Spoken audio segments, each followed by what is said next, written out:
Under the radiant morning sky, Los Angeles International Airport bustled with streams of travelers, the echo of announcements blending with the steady hum of rolling suitcase wheels on polished tiles. Amidst the lively atmosphere, the first-class lounge was a world of its own, elegant, serene, and filled with refined luxury. Warm golden lights reflected off gleaming marble floors, while the rich aroma of premium coffee lingered in the air, creating an ambience that was both opulent and soothing. Among the busy executives and affluent passengers, a couple entered, their presence both understated and commanding. James and Olivia Carter, he in a perfectly tailored suit, she draped in an elegant dress exuding sophistication, needed no ostentation to draw attention. Yet, as they moved toward their seats, a young flight attendant narrowed her eyes slightly, her expression betraying a hint of discomfort. She approached them, her tone polite yet carrying a subtle chill beneath each carefully measured word. "Excuse me, but I believe you may be in the wrong section. The business class lounge is just over there." James exchanged a glance with his wife. Olivia offered a faint smile, her expression composed yet piercingly sharp. "Oh, perhaps you haven't checked the passenger list yet," she said, her voice light yet carrying a quiet authority that silenced the room.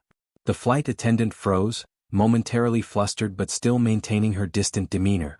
Before she could respond, another voice cut through the tension from behind.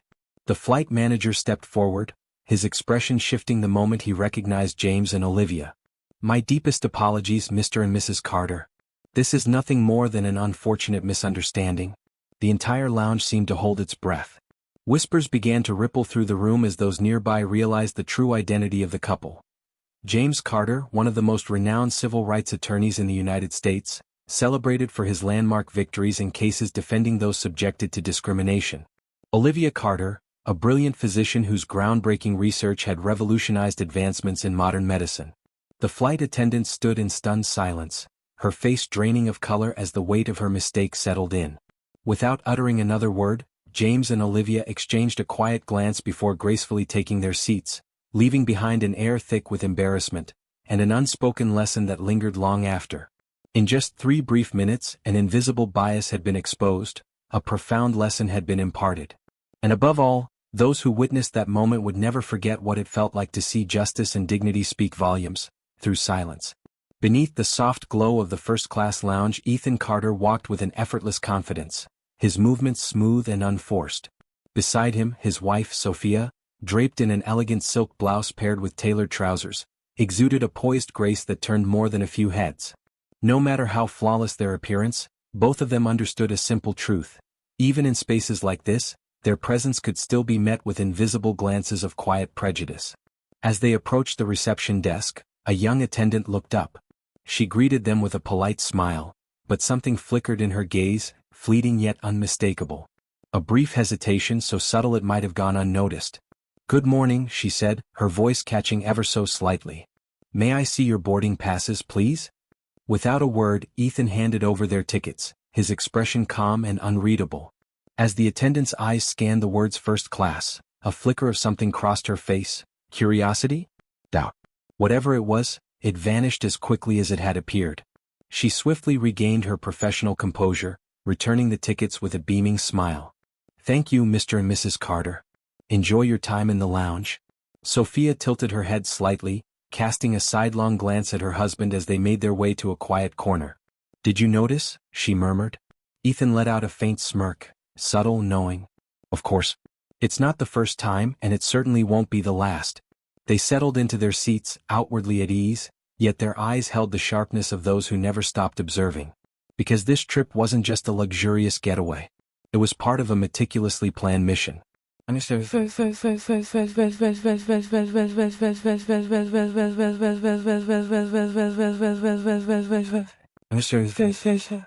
As CEO and CFO of Titan Airways, Ethan and Sophia had made a bold decision to go undercover as regular passengers after receiving a series of reports about discriminatory behavior within the very airline they had built from the ground up. Though they had turned Titan Airways into a market leader, they knew that the fight against bias and inequality was far from over. Sophia powered on her tablet, scrolling through notes from their latest internal report. What they were about to witness on this flight could change the future of the aviation industry. And it could change the fate of those who had long lived under the invisible weight of prejudice.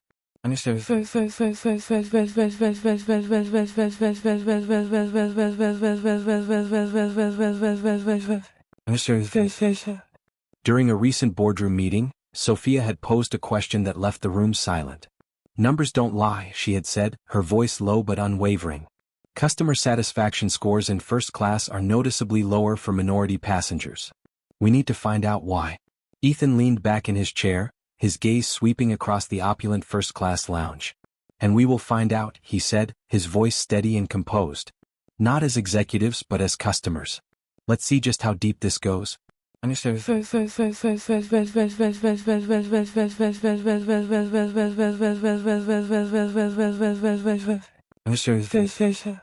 Their quiet conversation was interrupted by the arrival of a service attendant.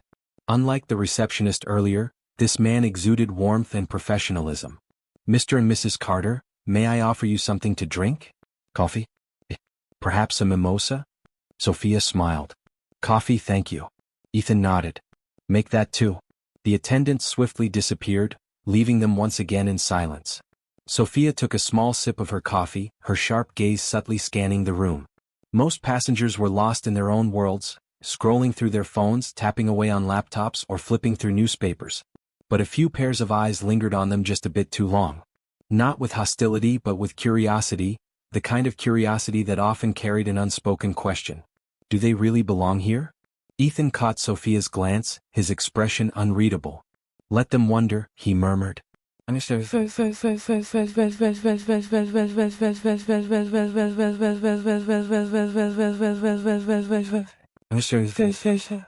The boarding announcement came earlier than expected. As they made their way to the gate, the receptionist from before cast them a fleeting smile, one that held a trace of awkwardness, almost apologetic. Stepping onto the plane, they were greeted by a flight attendant, who barely spared them a glance before gesturing toward their seats in first class. Nearby, Patricia, the lead flight attendant, observed them. Her eyes narrowed slightly, assessing, calculating. Ethan and Sophia settled into their seats, their movements unhurried, natural, yet deliberate. Patricia approached, her smile polite but devoid of warmth. Welcome aboard. There was a sharpness beneath her carefully chosen words. Good morning. Would you like anything before takeoff? Her tone was outwardly friendly, but Sophia immediately picked up on the subtle chill woven beneath it. She gave a slight shake of her head. We're fine, thank you. Patricia lingered a second longer than necessary, her gaze sweeping over them, as if searching for something. If you need anything, just let me know, she said, her lips curling into a stiff, perfunctory smile before turning away. Sophia glanced at her husband. And, it begins, she murmured. Ethan didn't respond, his eyes fixed on the in-flight safety demonstration. But Sophia noticed the subtle signs, the faint tightening of his fingers around the armrest, the rhythmic tapping of his fingers against the seat. They had prepared for this moment. But no amount of preparation could ever completely dull the sting of prejudice.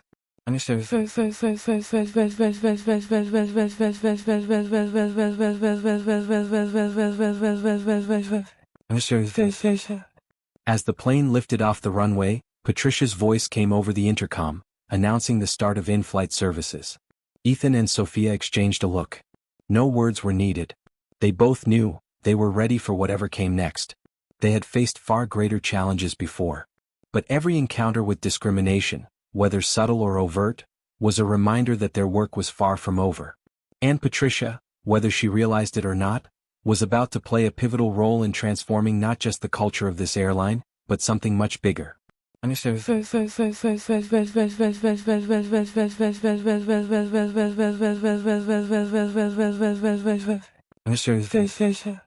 From the galley at the back of the cabin, Patricia watched them silently, a smirk tugging at the corner of her lips. Let's see how long they last, she murmured to a colleague.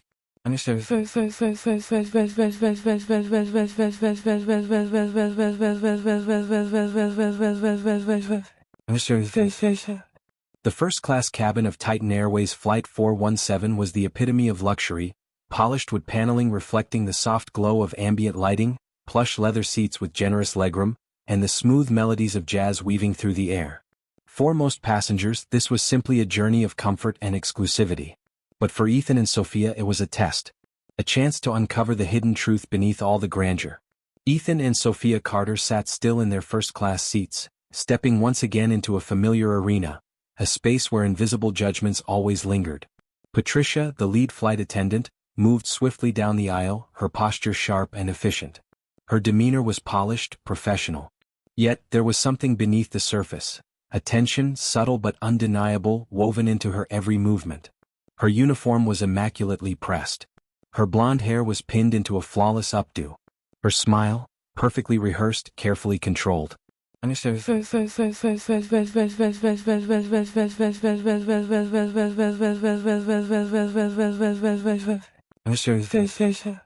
Patricia had worked hard to earn her position.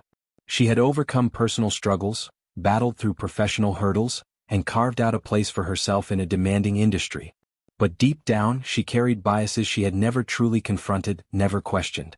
And now, as she quietly observed the couple seated in 3A and 3B, those very biases simmered beneath the surface.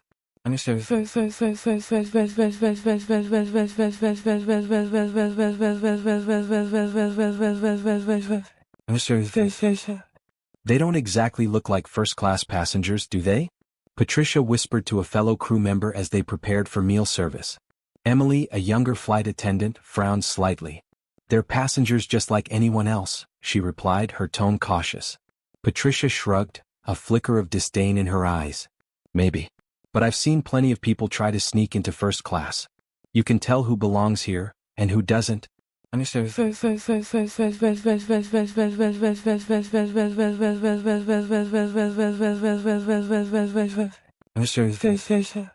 Meanwhile, Ethan and Sophia quietly observed, the unspoken tension in the air almost tangible. Sophia opened her tablet, pretending to read, but in reality she was taking in every detail. The glances, the whispers, even the smallest gestures. Ethan, as always, maintained a composed exterior, his expression unreadable. But Sophia caught the subtle tell, his fingers tapping lightly against the armrest. A habit she knew all too well. "She's watching us," Sophia murmured, eyes still fixed on the screen. Ethan smirked faintly. "Let her. We're not here to make her comfortable." Another flight attendant approached, carrying a tray of drinks. Her smile was genuine, unforced. "Would you like a glass of champagne or orange juice before we begin meal service?" she asked. Sophia looked up, offering a faint smile, her gaze holding a quiet, knowing sharpness. "Just water, thank you." Ethan nodded. "Same for me."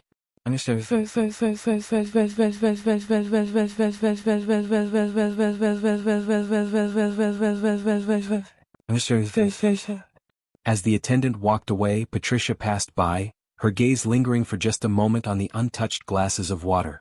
"Is everything all right?" she asked, her voice polite, but her eyes said something else entirely. Ethan met her stare, his tone steady, unwavering. "Everything's fine, thank you." Patricia hesitated, as if expecting a different response. But when none came, she nodded, though her smile remained tight, forced. "If you need anything, just let me know." And then she walked away.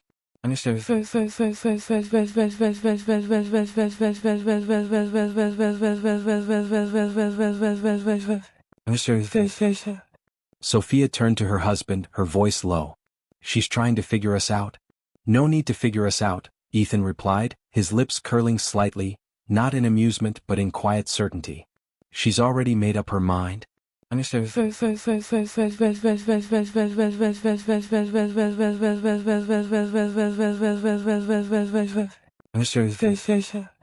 the galley, Patricia returned, unease settling deeper within her. She had served countless passengers throughout her career, and most interactions were purely transactional, routine, predictable. But something about this couple unsettled her. They didn't fit the mold of first-class travelers she was used to. No designer handbags. No ostentatious displays of wealth. Just a quiet confidence that felt off. As if they were challenging an unspoken rule she had never thought to question.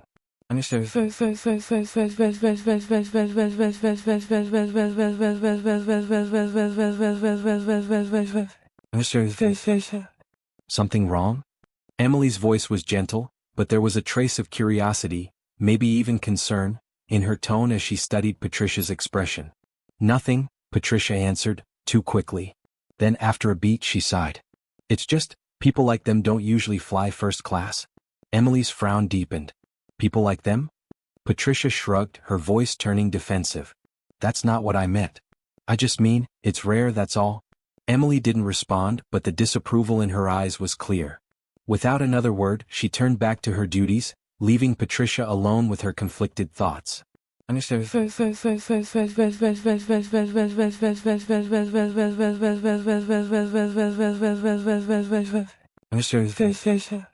In their seats, Ethan and Sophia continued to draw lingering glances from some of the surrounding passengers. A middle-aged man seated across from them stole a glance, curiosity flickering in his gaze. He adjusted his glasses, pretending to read his magazine, but it was obvious he was eavesdropping. Meanwhile, an older woman seated a row ahead leaned ever so slightly toward her companion, whispering something behind a manicured hand. Her polished nails rested elegantly against her lips, her words muffled but unmistakably pointed. Sophia let out a quiet sigh. Do you ever get tired of this? Ethan glanced at her. Tired of what? She gestured subtly toward their surroundings. The whispers. The stares. The feeling that we always have to prove something. Ethan leaned back in his seat, his expression thoughtful. We don't have to prove anything, Sophia. What matters is showing them that their assumptions don't define us. Sophia looked at her husband, a soft smile flickering. Across her lips, admiration shining in her eyes. And that's why I married you.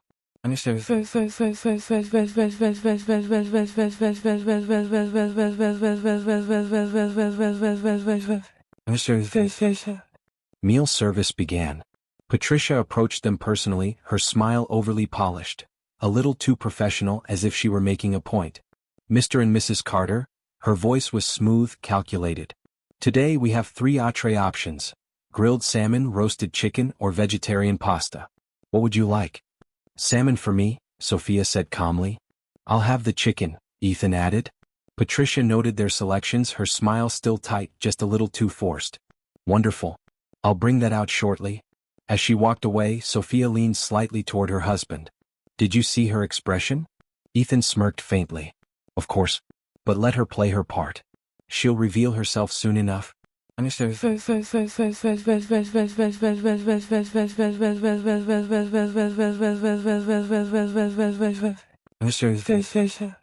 Behind the curtain separating first class from the galley, Patricia whispered to a fellow crew member. I'm telling you, something about them doesn't add up. Mark, a middle-aged flight attendant, frowned. What exactly are you implying? Patricia hesitated. I don't know, but I've seen people fake their way into first class before.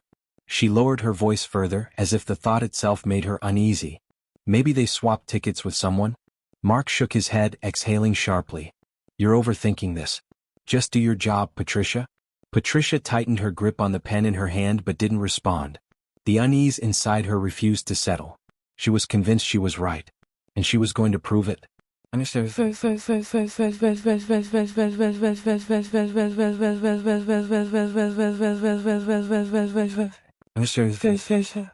When Patricia re-entered the first-class cabin, her gaze landed on Ethan and Sophia once more.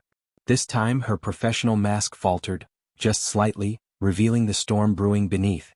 If they think they can fool me, she thought, they're in for a rude awakening.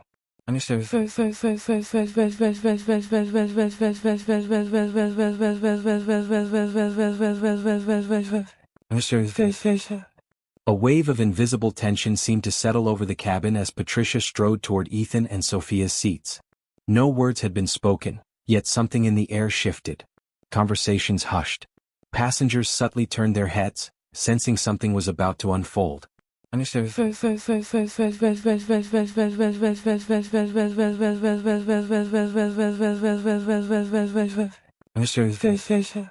Ethan sat back, his arms crossed over his chest, his expression calm and unreadable as he watched the illuminated flight map on the screen before him. He was waiting. And he wasn't the only one. Sophia, ever perceptive, caught Patricia's approach from the corner of her eye. She gently placed a hand on Ethan's arm, her voice a soft murmur. Stay calm. Ethan smirked faintly, not looking at her but replying just as quietly. I always do. Leaning back slightly, he prepared himself for the inevitable.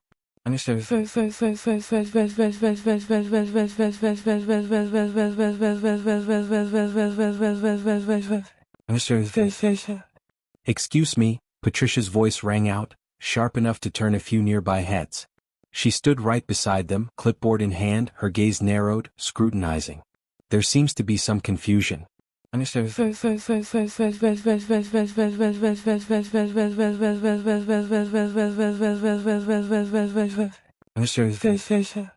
Sophia looked up, her expression poised, calm but laced with curiosity. Confusion? She echoed.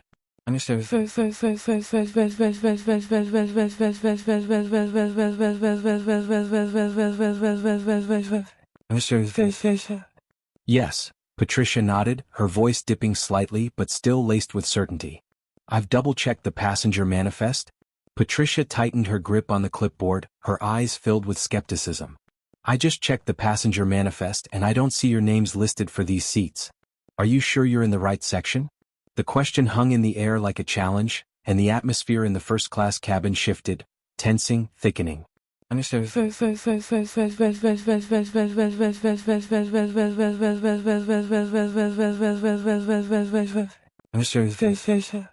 Ethan finally looked up, his gaze steady, unwavering. Our boarding passes clearly state 3A and 3B, he replied, his tone calm but firm. Perhaps you should check again?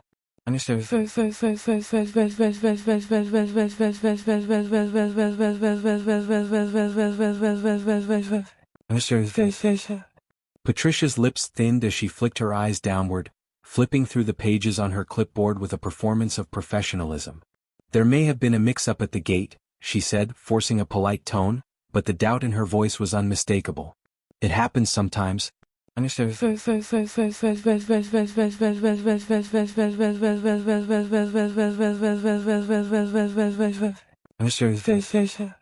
Sophia tilted her head slightly, her sharp eyes locked onto Patricia's. Her voice remained measured, but her words cut with precision. So, you're suggesting that the mistake is ours? Patricia tightened her grip on the pen in her hand. I'm simply saying, typically, first-class passengers are familiar with the process and the level of service here.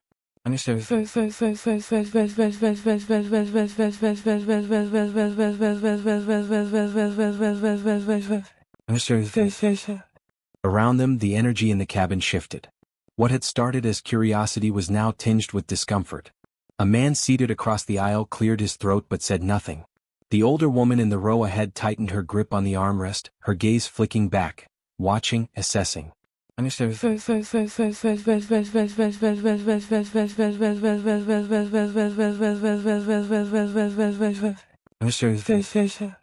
Ethan glanced briefly at Sophia before turning his attention back to Patricia. His voice was calm yet undeniably authoritative. Patricia, is it?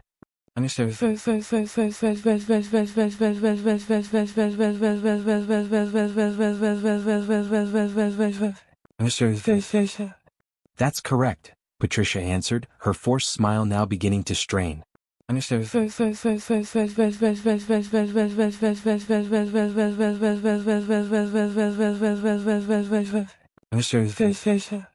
Ethan leaned forward slightly, his tone slow, deliberate. Patricia, my wife and I have flown first class with Titan Airways more times than I can count. I assure you, there is no mistake here. Patricia's eyes narrowed briefly, but she didn't back down. She gestured toward the boarding passes resting on the small table in front of them. Then may I see your tickets again?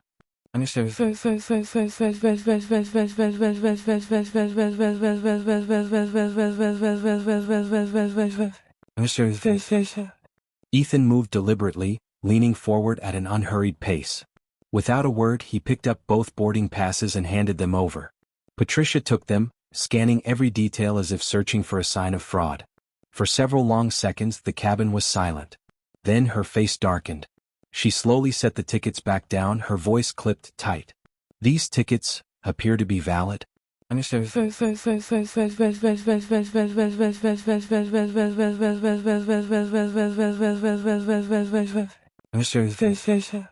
Sophia's eyes narrowed slightly. Appear to be? Patricia swallowed hard, but she clung to her argument. Regardless, this is still quite an unusual case.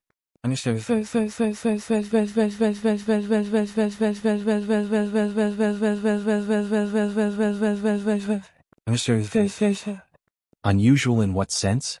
Sophia's voice remained light, but a new firmness crept into it. Patricia hesitated. For the first time she seemed unsettled.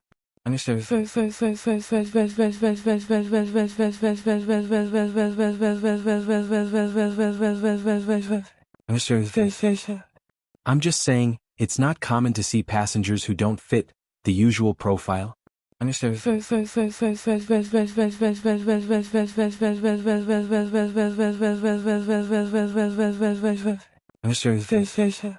Ethan let out a quiet chuckle, but there was no humor in it.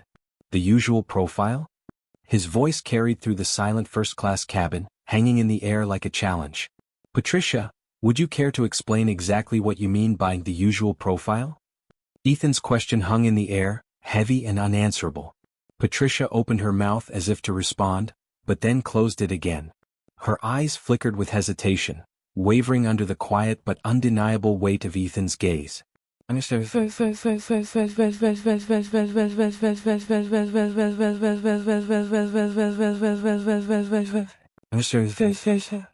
Around them, a ripple of unease spread through the first-class cabin. A few passengers exchanged uncertain glances, shifting uncomfortably in their seats. The tension was palpable now, undeniable. No one could pretend not to notice what was happening anymore.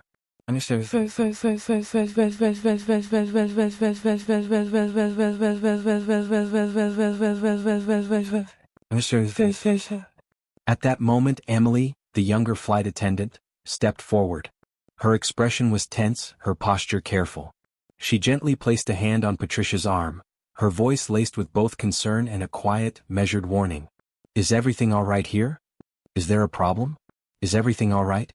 Emily's voice was steady, but there was an unmistakable edge of concern. Patricia stiffened but quickly composed herself. Everything is fine. I'm just clarifying a seating issue.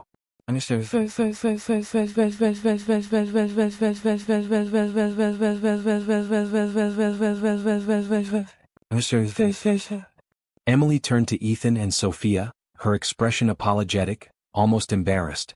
I sincerely apologize for any inconvenience, she said softly. If there's anything you need, please don't hesitate to ask.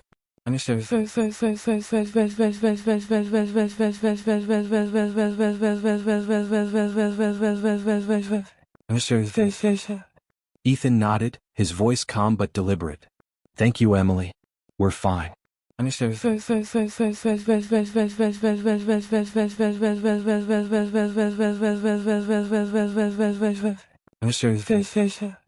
As Emily stepped away, Patricia's composure continued to crack. She leaned in slightly, lowering her voice until only Ethan and Sophia could hear.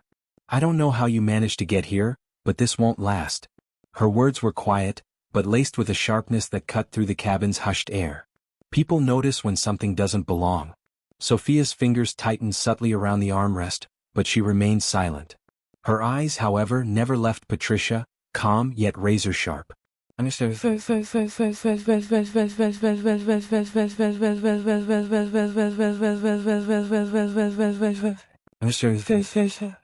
Ethan, on the other hand, leaned forward slightly, his gaze steady, unwavering.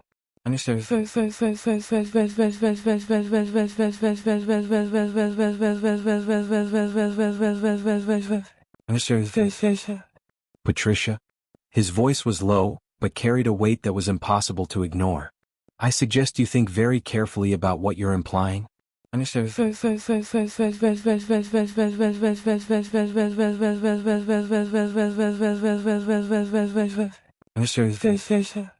Patricia blinked, momentarily caught off guard by the sheer authority in his tone. I didn't mean anything by it, she replied quickly, but the certainty in her voice was gone.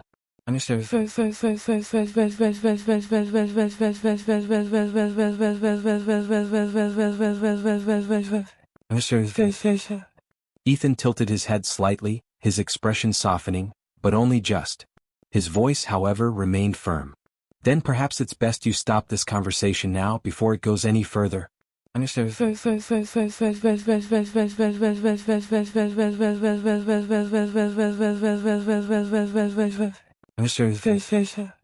A heavy silence settled over the first-class cabin. The only sound that remained was the faint hum of the engines, filling the space like an unspoken warning. Patricia, visibly unsettled, adjusted her uniform, gripping her clipboard tightly before turning away. But everyone in the cabin could tell, this wasn't over.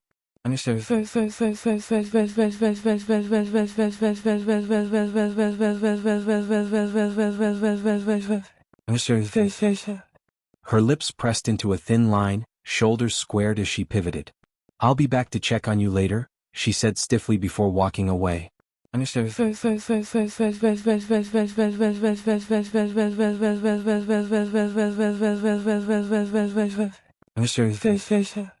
Sophia let out a slow, measured breath, her fingers finally loosening their grip on the armrest. "That could have been worse," she murmured.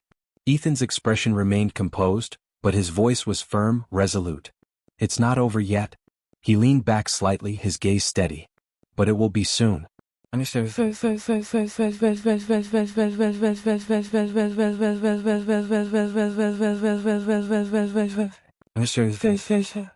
In the galley, Patricia leaned against the counter, the simmering frustration inside her beginning to spill over. "Who do they think they are?" she muttered under her breath, her grip tightening around the clipboard. Nearby, Emily overheard. She turned toward Patricia, her expression a mix of concern and warning. "Patricia, you're crossing a line. Let it go." "I can't," Patricia snapped, her voice sharp, cutting. "They're making a mockery of first class."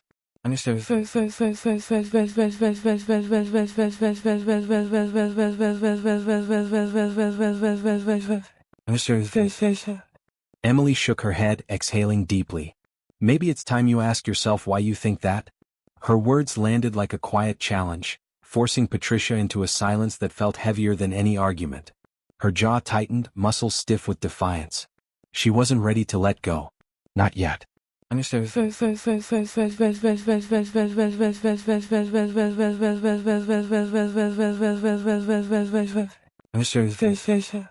As Patricia re-entered the first-class cabin, her determination was unwavering. She was going to regain control. But this time Ethan was ready.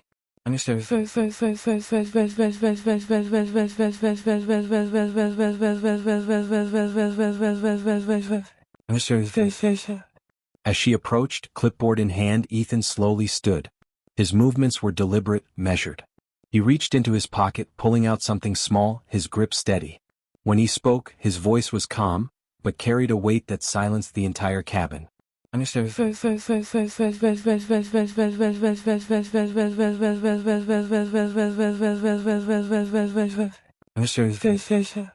"Perhaps you should know exactly who you're speaking to." And then he revealed his identity. Silence.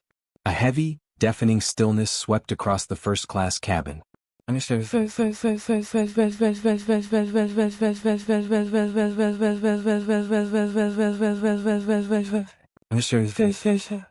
Patricia froze. Her eyes widened in shock, her entire posture rigid with disbelief. Around them, passengers held their breath, as if afraid to disturb the moment. Even the steady hum of the engine seemed distant, drowned out by the sheer weight of what had just transpired.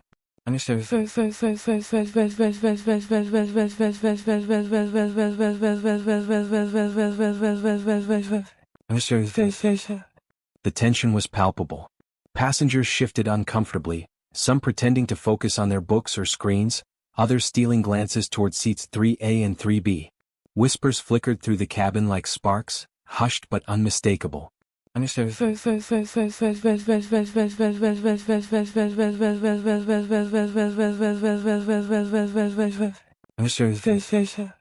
Patricia had taken a step back.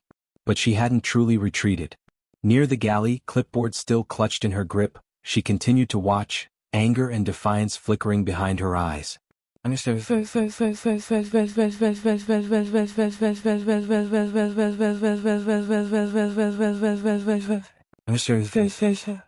She wasn't ready to let this go. Not yet. But this time Ethan was ready. He leaned slightly towards Sophia, his voice low, steady. "Here we go."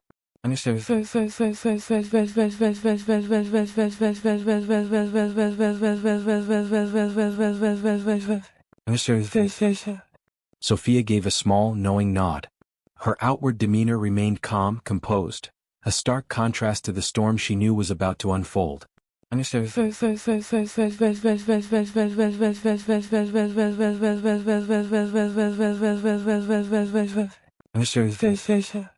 Let her keep going, she murmured.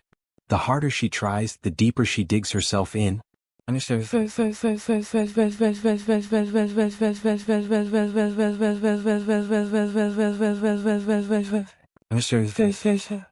Patricia took a deep breath. Then she straightened her posture, adjusting her uniform with careful precision before stepping toward them once more. This time her movements were slower, more deliberate, as if she had carefully rehearsed what she was about to say. The quiet rustle of her uniform was enough to draw attention. Nearby passengers glanced up, curiosity flickering to life once more. The tension in the cabin thickened. Eyes began to lock onto seats 3A and 3B, all of them waiting, watching, for what would happen next. Mr. and Mrs. Carter, Patricia began, her voice tight, controlled but undeniably strained. I need to ask you again, are you absolutely certain these are your assigned seats? Ethan looked up, his gaze unwavering. As certain as we were the first time you asked. Patricia's smile was thin, forced. I appreciate your patience, she said smoothly, though her tone carried an unmistakable chill. But I've reviewed the seating manifest again, and there's still something that doesn't quite add up. Sophia arched a brow, her voice soft but razor-sharp. And what exactly doesn't add up, Patricia? Patricia hesitated. For a split second, her confidence wavered, but she recovered quickly, smoothing out her tone.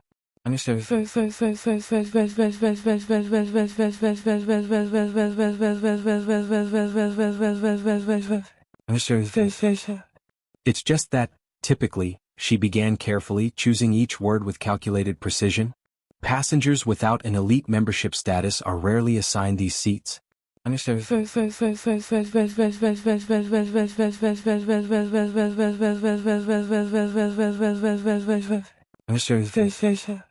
The air in the first-class cabin tightened, the tension wound so tightly it felt like a single word could snap it. A few passengers exchanged uneasy glances. Some looked surprised, others, uncomfortable.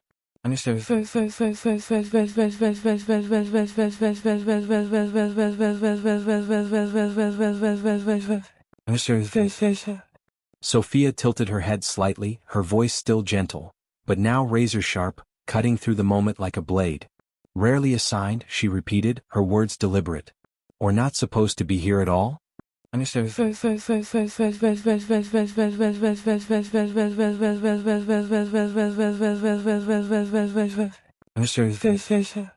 Patricia blinked, momentarily caught off guard.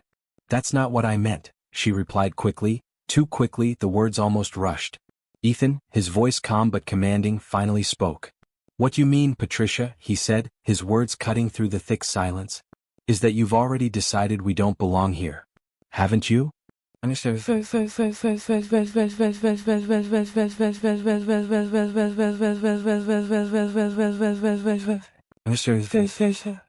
Patricia's lips parted slightly as if to respond. But this time, no words came.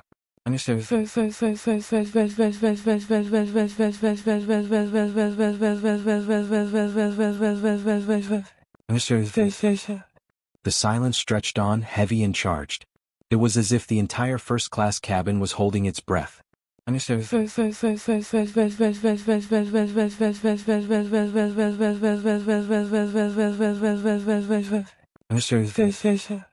And then, slowly, deliberately, Ethan stood.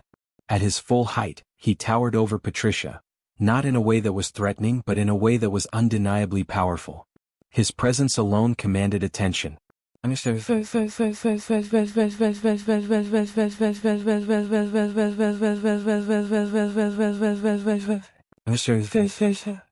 Patricia.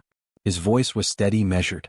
He slipped a hand into the pocket of his tailored suit, taking his time. I think it's time you knew exactly who you're speaking to.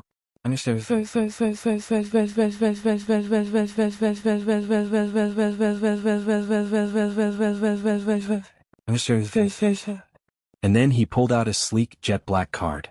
Embossed on its surface, gleaming under the cabin lights, was the unmistakable Titan Airways logo.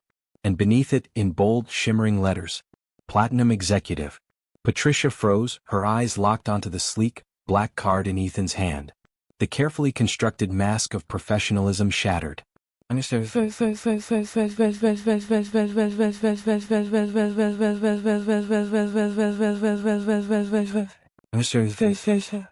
Ethan extended the card toward her, his expression unreadable. "This," he said, his voice even, steady, "is my personal credential as the CEO of Titan Airways."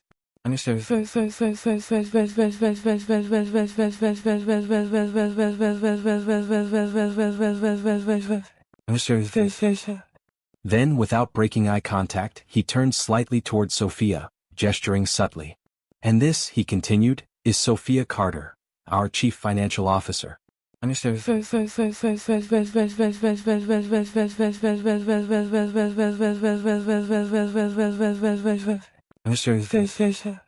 Patricia went pale. The color drained from her face, her hands trembling slightly as she took the card. Her eyes darted back and forth, scanning the words, as if her brain was struggling to process what had just happened. Around them, the whispers began. Passengers exchanged stunned glances, their reactions ranging from disbelief to outright shock. A few covered their mouths. Others shook their heads, eyes wide. Patricia had made a terrible mistake. And now, everyone knew it. You. Patricia stammered, unable to finish her sentence. "Yes," Ethan confirmed, his voice calm, unwavering. "Not angry. Just absolute certainty.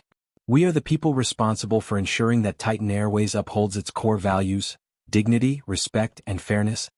He paused, letting the weight of his words settle.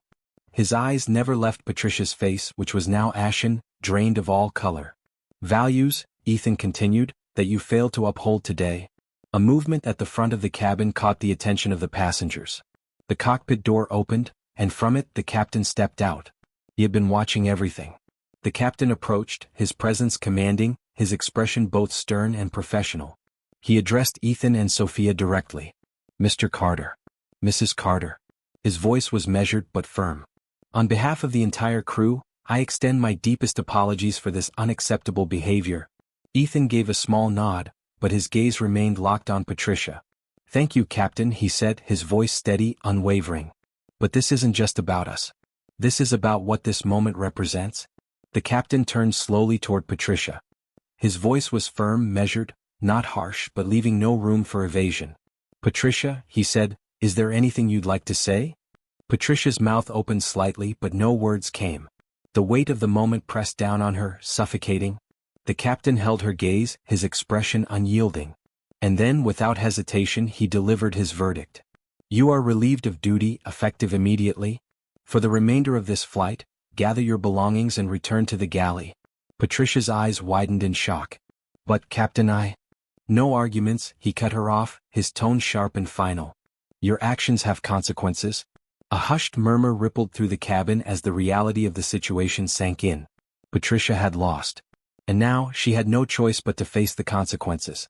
The first-class cabin held its breath as Patricia took a step back, her face rigid, her posture stiff. The confusion and disbelief were evident in every tense movement as she hesitated, then turned sharply, retreating toward the galley. Her footsteps were quick, almost frantic, as she disappeared from sight, condemned to spend the rest of the flight in quiet humiliation. As soon as Patricia was gone, the captain turned back to Ethan and Sophia, his expression sincere. "I deeply apologize to both of you," he said. "If there's anything we can do to make this right, please let me know." Ethan exhaled slowly, the tension in his shoulders easing slightly. His expression softened just a bit. "Your response already says everything, Captain," he replied. "Thank you for handling this swiftly." The atmosphere in the cabin began to shift. The heavy tension lifted. Slowly, passengers exchanged glances. Some looked down, visibly uncomfortable. Others offered small, apologetic nods. And then a few smiles appeared. Subtle, understanding, respectful. Silent gestures of acknowledgement and support. Not long after, Emily, the young flight attendant, approached, her face still slightly flushed with embarrassment. "Mr. and Mrs. Carter," she said softly, her voice carrying genuine remorse. "I truly apologize for what happened. Please understand, this is not how all of us think or act." Sophia offered a small, warm smile, one touched with quiet contemplation. "Thank you, Emily. It takes courage to speak up." Emily nodded, relief washing over her features. "If there's anything I can do, please don't hesitate to ask." Then, with a final respectful glance, she stepped away.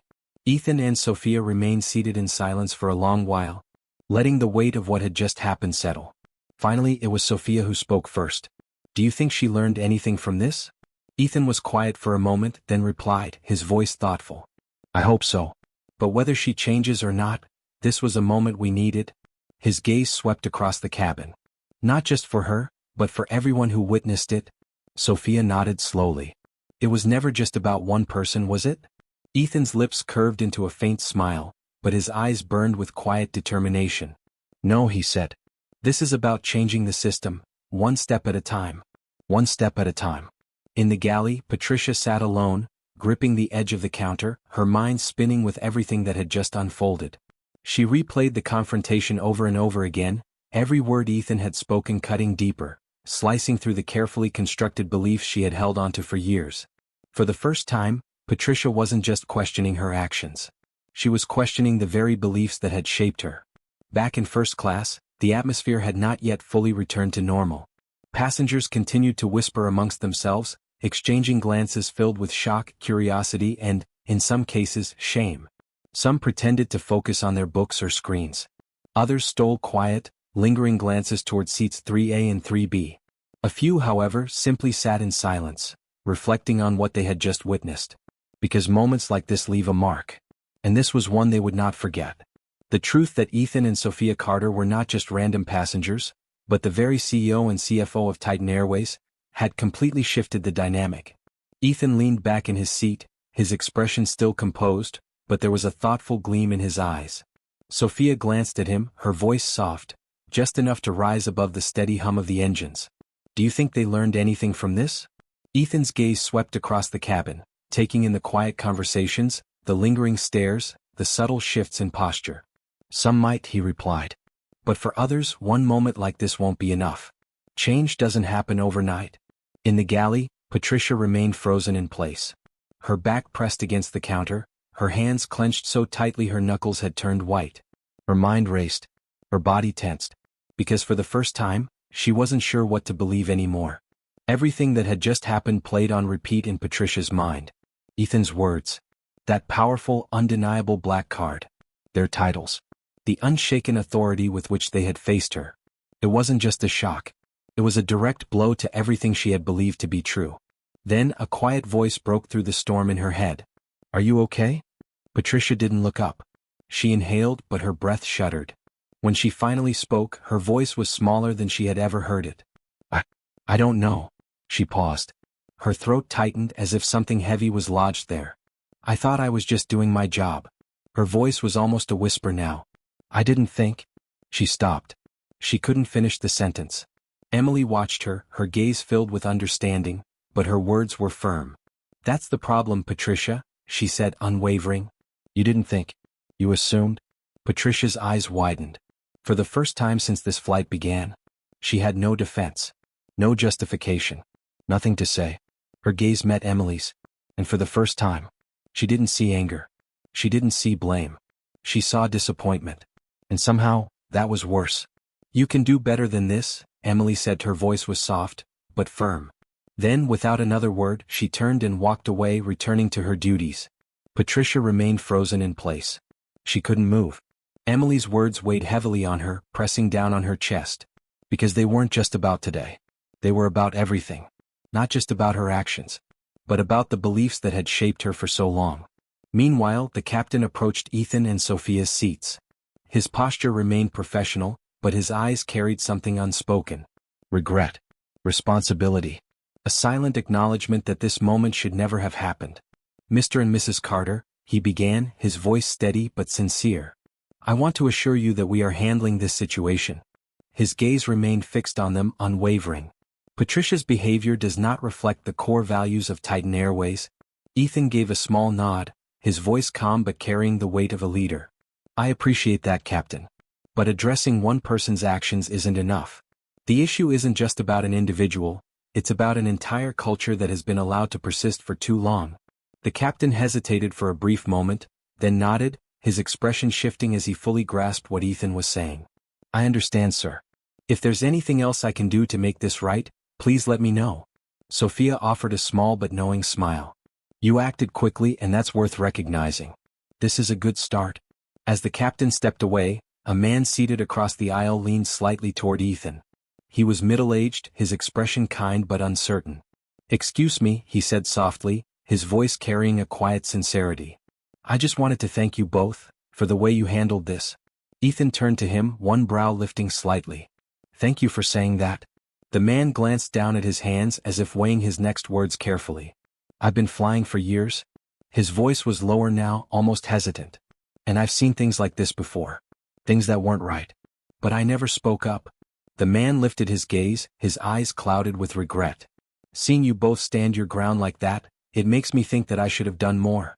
Ethan held his gaze, his voice steady yet filled with quiet conviction.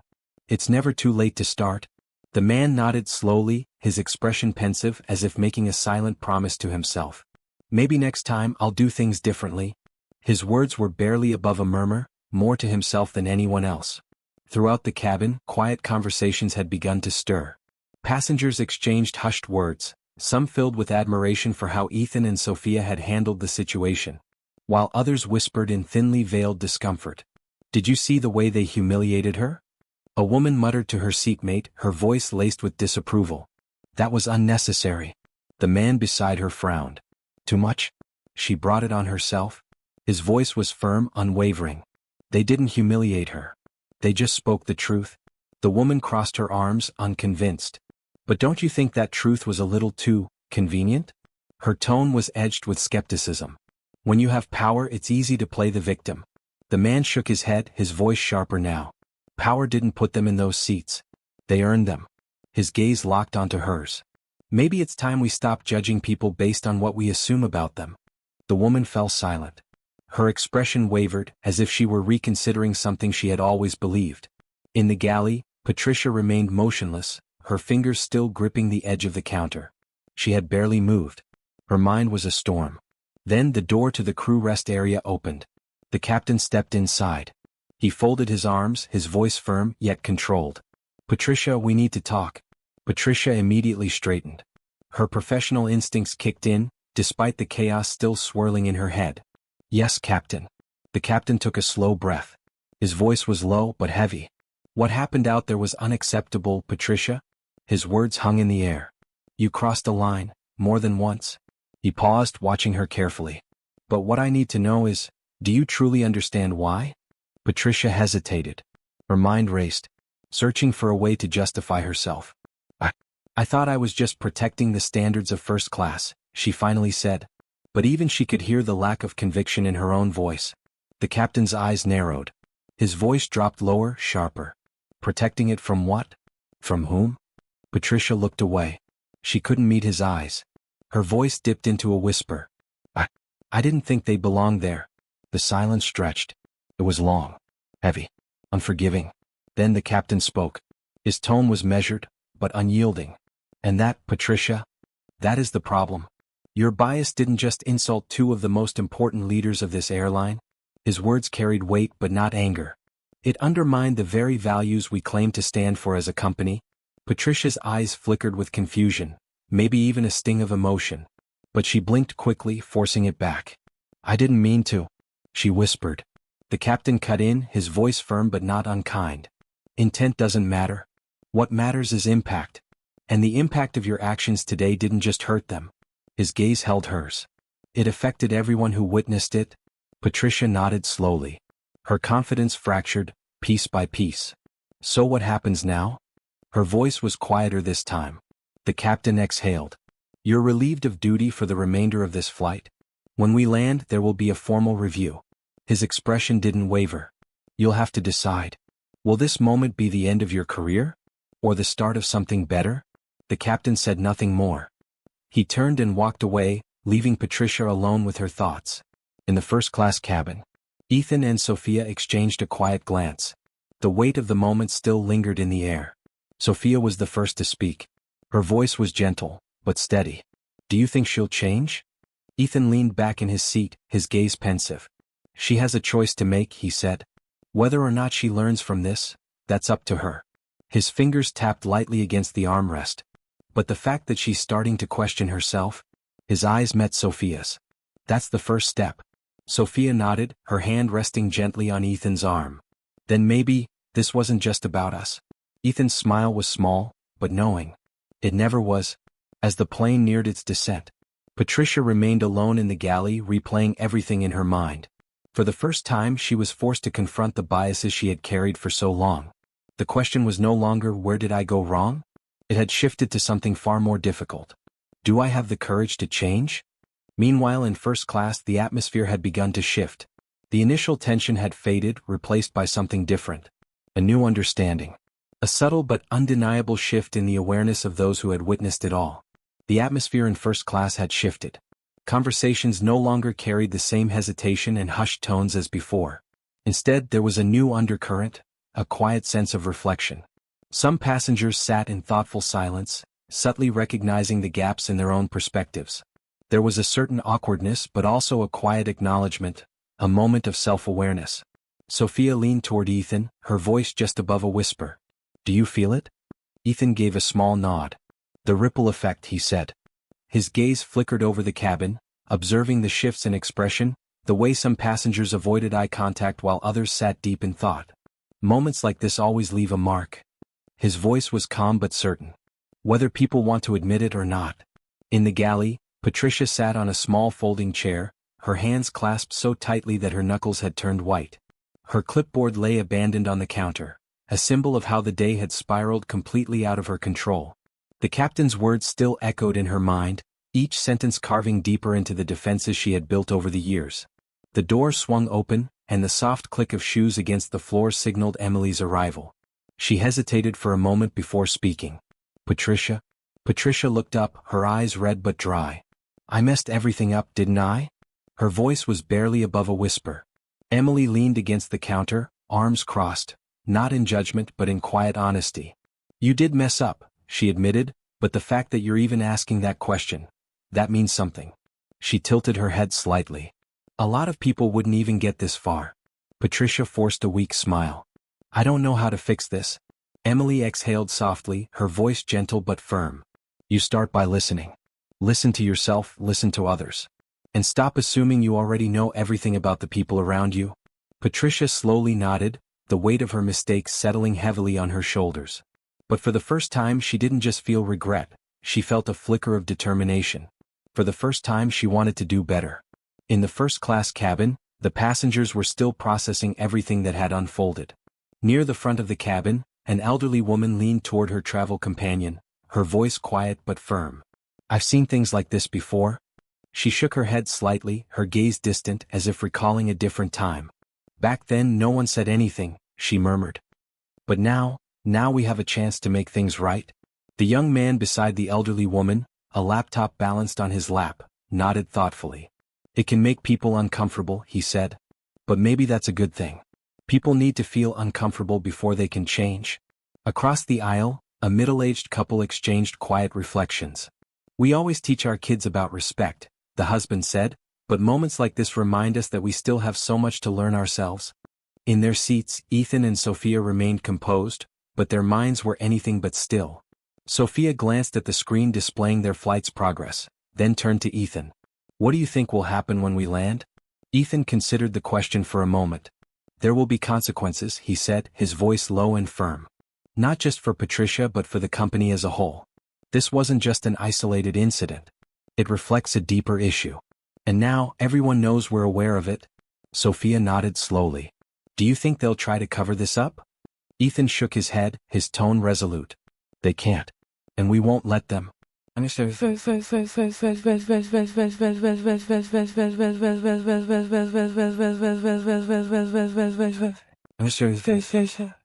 As the plane began its descent, the captain's voice echoed through the intercom. Ladies and gentlemen, we are beginning our final approach. Please fasten your seatbelts and ensure all carry-on items are properly stowed. On behalf of Titan Airways, we'd like to thank you for flying with us today. Sophia glanced at Ethan, then back at Patricia. Her expression remained composed, but there was a softness in her gaze, a quiet acknowledgement of the difficult step Patricia was taking. Ethan let the silence stretch for a moment before finally speaking. Acknowledging the problem is a start, Patricia. His voice was steady, measured. What matters now is what you do next. Patricia swallowed, her fingers tightening around each other. I understand, she said quietly. I don't expect forgiveness, but I want to learn. I need to. Sophia tilted her head slightly, studying the woman in front of her. Promises are important, she said gently, but actions speak louder. It's up to you to prove that this moment wasn't just about getting caught, it was about truly understanding what went wrong. Patricia nodded, her face pale but determined. I will. As she turned and walked away, the weight of the moment lingered. Around them, passengers who had been listening, some discreetly, some openly, exchanged glances. Some looked contemplative, others a little ashamed. Sophia exhaled softly and turned to Ethan. Do you think she'll change? Ethan leaned back slightly, his eyes still following Patricia as she disappeared toward the galley. She has a choice to make. Whether she learns from this or not, that's up to her. But the fact that she's questioning herself? He met Sophia's gaze. That's the first step. Sophia nodded, resting her hand lightly on Ethan's arm. Then maybe this wasn't just about us. Ethan smiled faintly. It never was.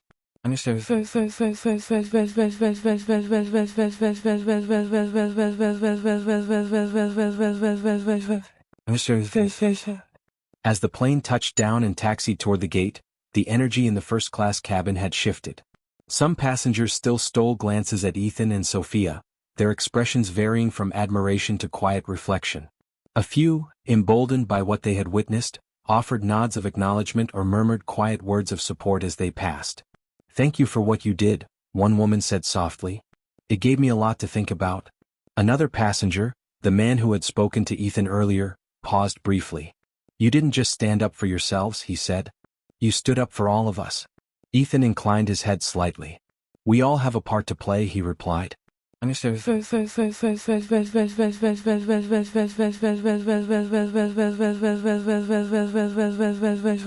As the In the terminal, corporate representatives awaited Ethan and Sophia's arrival. A group of executives in crisp suits and polished shoes stood at attention, their expressions taut with nervous anticipation. At the front, a tall man stepped forward, extending his hand. Mr. Carter, Mrs. Carter. I'm Mark Reynolds, head of public relations. We've been briefed on the situation, and I want to assure you that we're taking immediate steps to address it. Ethan shook his hand firmly. Good to hear, Mark. I expect a detailed action plan on my desk by the end of the day tomorrow. Yes, sir, Mark said, his voice steady but his demeanor visibly shaken. Sophia stepped forward, her tone calm but authoritative. And make sure those plans include real, actionable changes, not just lip service. This isn't just about Patricia. It's about the culture we've allowed to exist. Mark nodded quickly. Understood, Mrs. Carter. You have my word. As Ethan and Sophia walked away, Patricia stood at a distance, watching them disappear into the bustling terminal. For the first time, she realized that this moment could define her, not by her mistakes but by how she chose to move forward.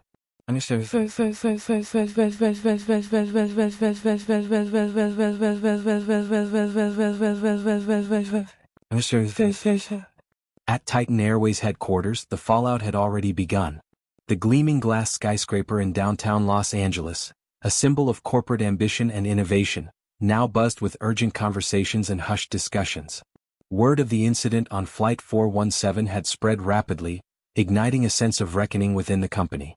In the executive boardroom, Ethan and Sophia sat at the head of a long mahogany table, their expressions calm but resolute.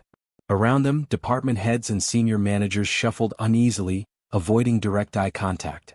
Evelyn Carter, the head of human resources, cleared her throat. Mr. and Mrs. Carter, she began, her voice steady but strained, I want to assure you that we're taking this matter very seriously.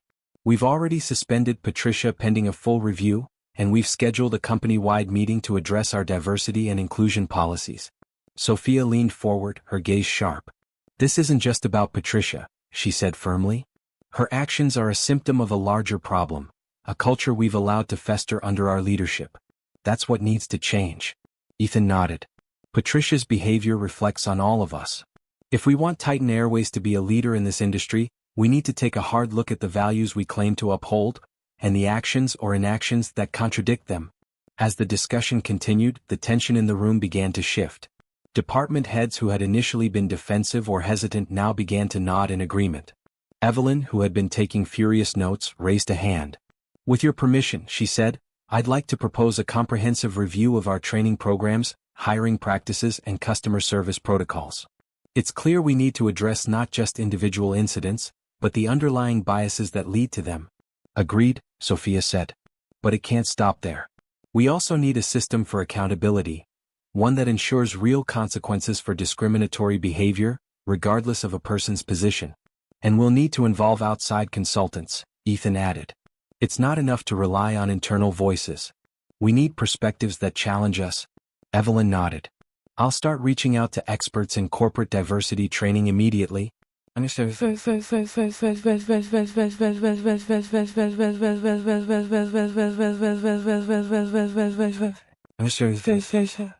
Meanwhile, in a smaller conference room, Patricia sat alone. Her hands were clasped tightly in her lap, her mind racing with a mix of dread and determination. The events of Flight 417 replayed in her head like a broken record, each detail sharper and more painful than the last. When the door opened, Evelyn entered, followed by a junior HR representative. They took their seats across from Patricia, their expressions professional but not unkind. Patricia, Evelyn began, I'm sure you know why we're here.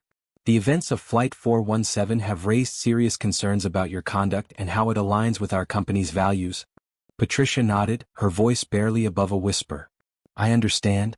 Evelyn leaned forward slightly, her tone softening. I need to ask you a difficult question. Do you believe your actions were rooted in bias? Patricia hesitated, the weight of the question pressing down on her.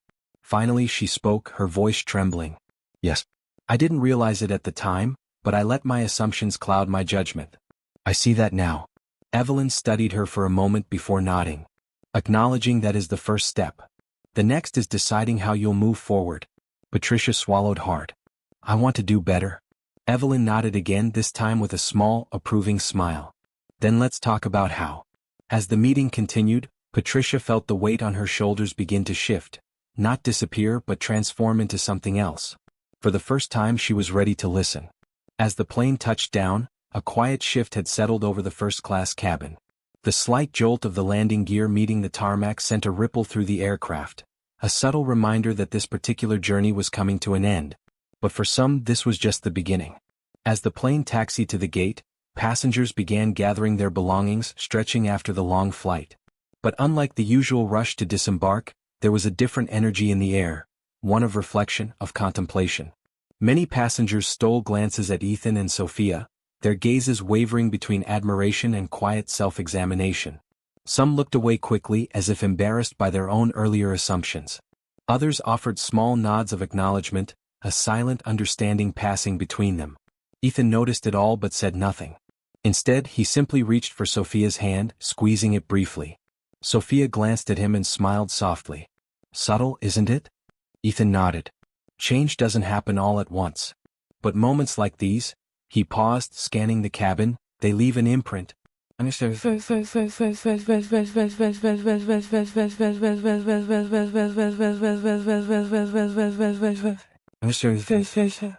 At the back of the cabin, Patricia lingered near the galley. Her uniform was still perfectly pressed, her posture still straight, but something in her demeanor had shifted. She wasn't the same person who had walked onto this plane hours ago.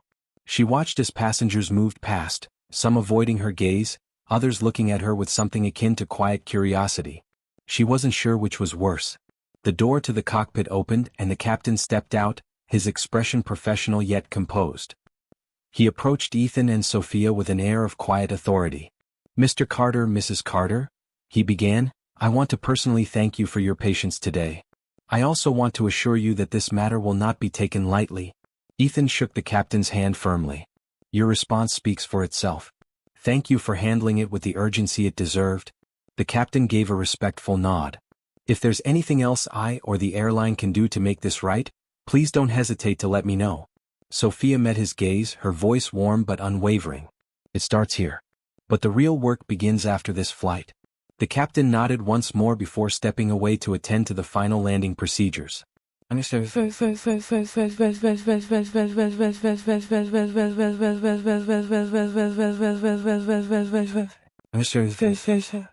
As the passengers filed out, a middle-aged man hesitated near Ethan's seat. He adjusted his glasses, clearing his throat slightly before speaking. Excuse me, but I just wanted to say thank you, he said, his voice quiet but sincere, for handling things the way you did. It makes people like me realize we should have spoken up more often. Ethan studied the man for a moment before replying, "It's never too late to start." The man nodded thoughtfully. "Maybe next time I will." Nearby, a woman who had been quietly watching the interaction the entire flight hesitated before stepping forward. "I didn't say anything earlier," she admitted, "but I saw what happened. And I want you to know that I'll remember this." Sophia smiled gently. "That's all we can ask for."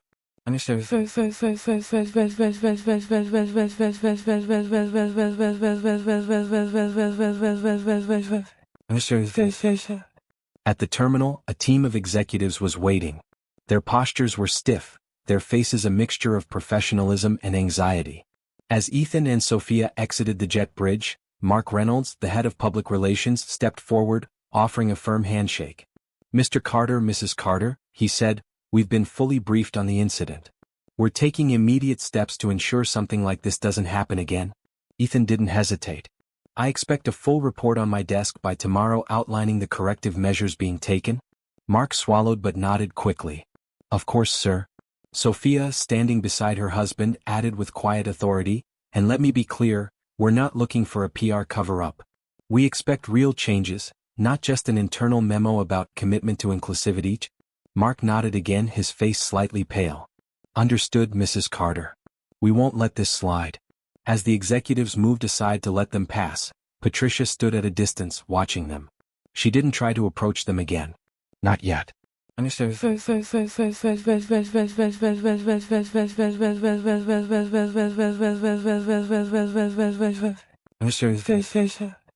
the weeks that followed, the repercussions of Flight 417 rippled throughout Titan Airways.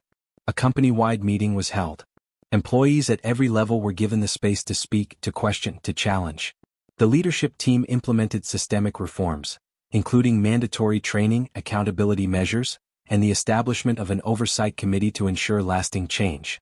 Patricia's fate was uncertain. She faced an internal review, but in the end she was given a choice: walk away or do the work to become better. She chose the harder path.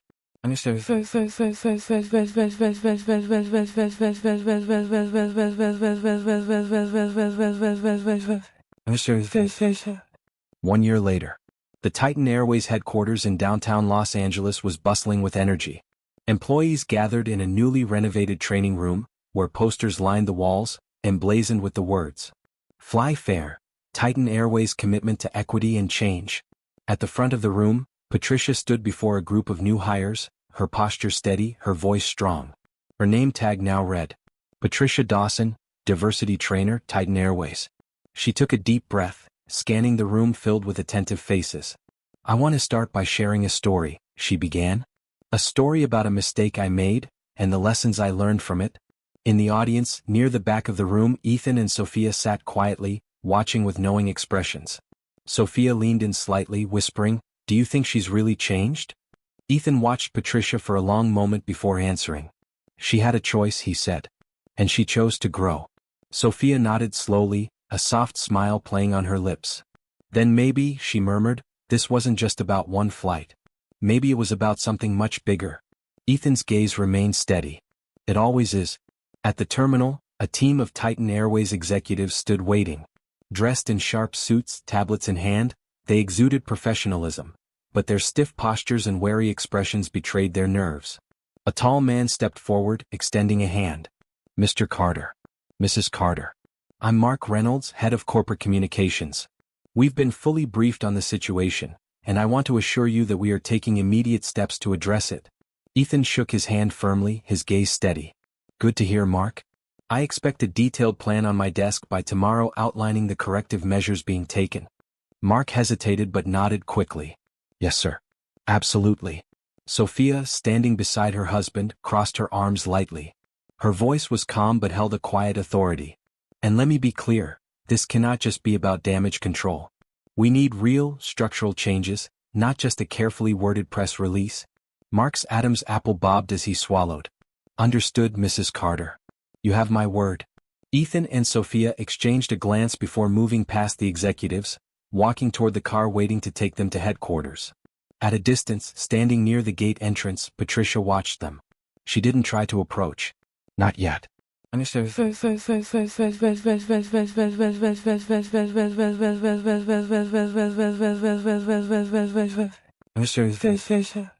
Over the next few weeks, the impact of Flight 417 sent shockwaves through Titan Airways. The company held a mandatory town hall meeting. Employees from every level of the airline, from executives to ground staff to cabin crew, were given the space to speak, to question, and to challenge the systems in place. Titan Airways had always prided itself on excellence. But now it was forced to confront the truth. Excellence meant nothing if fairness and dignity weren't part of it. Internal reviews led to major policy shifts, expanded bias training, and overhaul of the reporting system for discrimination cases, and the establishment of a diversity and inclusion council. And as for Patricia, she faced an official review. She had the option to resign. But instead she made a different choice. She chose to stay. She chose to learn. She chose to change.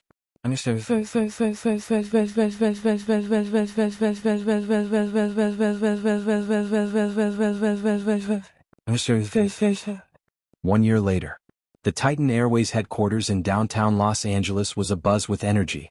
Employees gathered in a newly renovated training room, its walls adorned with posters that read, "Fly Fair, Titan Airways' commitment to equity and change." At the front of the room, a familiar figure stood before a new class of employees. Patricia Dawson, diversity trainer, Titan Airways. She adjusted her name badge slightly, scanning the room full of fresh faces. New hires, seasoned staff, even executives.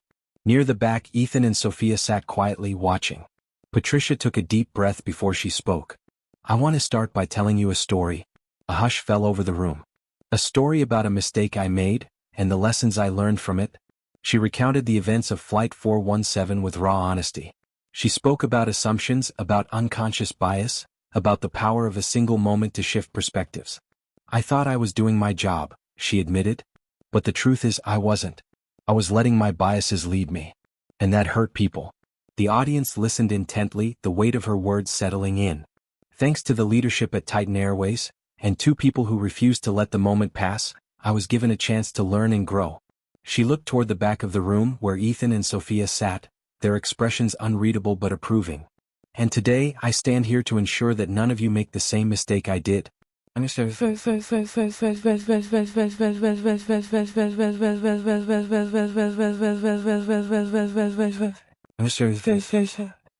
Patricia stepped down, applause filled the room. Employees, some of whom had witnessed the events firsthand, came forward to shake her hand, to thank her for her honesty. Sophia and Ethan approached her last. Sophia smiled, warm yet measured. "You've come a long way, Patricia." Patricia met her gaze and nodded. "Thanks to you both. You didn't just hold me accountable, you gave me the chance to grow." Ethan's voice was firm but kind. "Accountability without compassion doesn't lead to transformation. You earned your place here."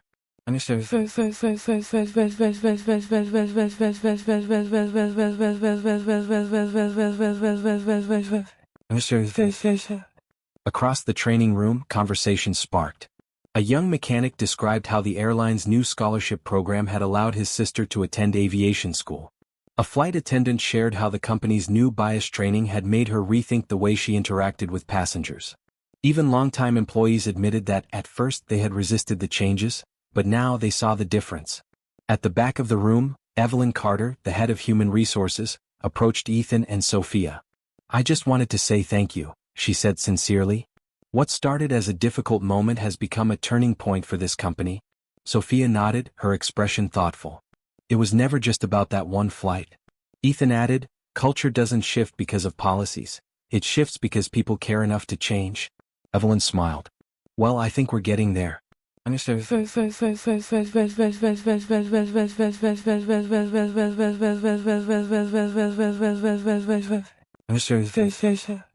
As the event wound down, Ethan and Sophia stepped outside. The early autumn air was crisp, the city skyline glowing under the afternoon sun. Sophia slipped her arm through Ethan's, her voice soft. "Do you think it's enough? What we've done?" Ethan was silent for a moment, his gaze steady. "It's a start," he finally said. "But change isn't a destination. It's a journey. And as long as we keep moving forward, it will always be worth it." Inside, Patricia lingered in the empty training room. She picked up her name badge, running her fingers over the words diversity trainer as a small, thoughtful smile crossed her lips. She had come a long way. But she still had a long way to go. And for the first time she was ready for the journey. Months later, Titan Airways was recognized on a global stage for its leadership in equity and inclusion. At a prestigious awards gala in New York City, the airline was honored for its commitment to change. As Ethan and Sophia prepared for their speech, a young intern approached them, her eyes wide with admiration. "How do you keep pushing for change when it feels so overwhelming?" she asked. Ethan smiled, his voice steady. "Because every step forward is a step worth taking," Sophia added with quiet conviction, "and because when you believe in something bigger than yourself, you find the strength to keep going." The intern nodded, determination lighting up her face. Ethan glanced at Sophia, his expression full of purpose. "Let's get to work." Sophia squeezed his hand. "The sky isn't the limit, it's just the beginning." And with that, they stepped onto the stage, ready to share their story, ready to keep moving forward. As Ethan and Sophia walked away, the management team stood in uneasy silence. Some exchanged nervous glances, while others tapped anxiously on their tablets. The weight of the situation had settled in. This was no longer just an internal HR issue. It was a defining moment for Titan Airways. Mark exhaled slowly, adjusting his tie before turning to his team. "All right. We have less than 24 hours to put together a concrete action plan. No fluff, no corporate jargon, real solutions. Understood?" The executives around him nodded. "Good," Mark said, already scrolling through emails on his tablet. "Because if we don't take this seriously, I guarantee you, Ethan and Sophia Carter will." That evening in their private office at Titan Airways headquarters, Ethan and Sophia sat across from each other, reviewing reports on their tablets. The events of the day still weighed on them. Sophia set her device down, rubbing her temples. "We always knew there were issues, but to see it unfold firsthand," she shook her head. "It's different." Ethan leaned back in his chair, his fingers tapping lightly against the armrest. "It is. But that's exactly why we did this." Sophia studied him for a moment, then nodded. "So, what's our next move?" Ethan's gaze was unwavering. "We hold them accountable. All of them. Not just Patricia, but everyone who let this culture fester." Sophia exhaled, picking up her tablet again. "Then let's get to work." The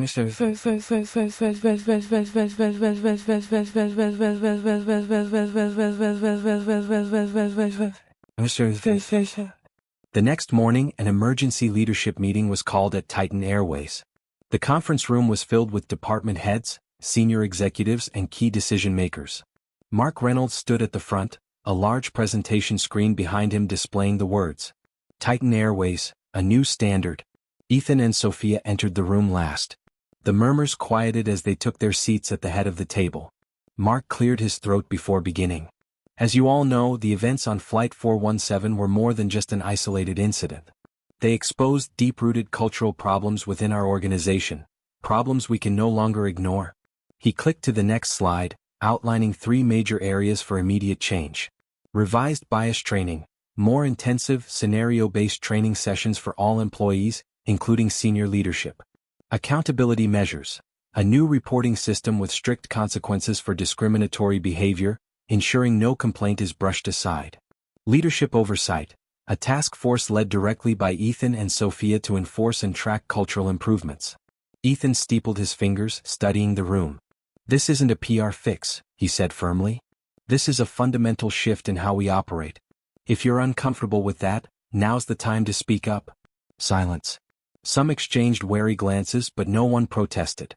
Sophia folded her arms. "Good. Because from this point forward, I didn't realize is not an excuse. Everyone in this room is responsible for making sure Titan Airways leads the industry, not just in service but in integrity." Mark exhaled, relieved. "We'll start rolling out the changes immediately." Ethan nodded. "I expect progress reports every 2 weeks." Sophia added, "And we'll be watching closely."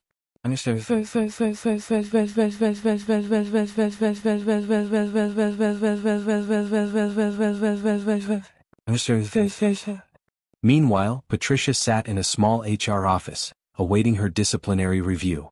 Her fingers twisted in her lap, her heart pounding in anticipation.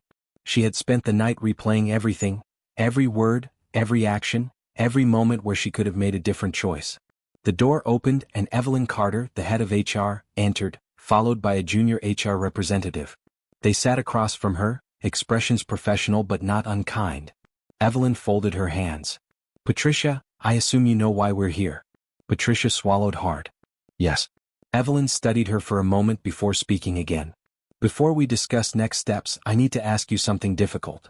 Do you understand why your actions were unacceptable? Patricia hesitated, but then for the first time she answered with complete honesty. Yes. I let my biases dictate my judgment. I assumed things about Mr. and Mrs. Carter that I had no right to assume. And I let that assumption influence how I treated them. Evelyn nodded slowly. Acknowledging that is the first step. The next step is deciding how you move forward. Patricia braced herself. Am I being fired? Evelyn exchanged a glance with her colleague before responding. You're being suspended.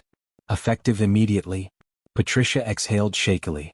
However, Evelyn continued, if you choose to return after your suspension, you will be required to go through extensive training, including working directly with our new diversity team. That means facing your biases head-on. And it will not be easy. Patricia sat with the weight of those words for a long moment. Then slowly she nodded. I want to do it. Evelyn studied her, then gave a small nod. Then let's begin.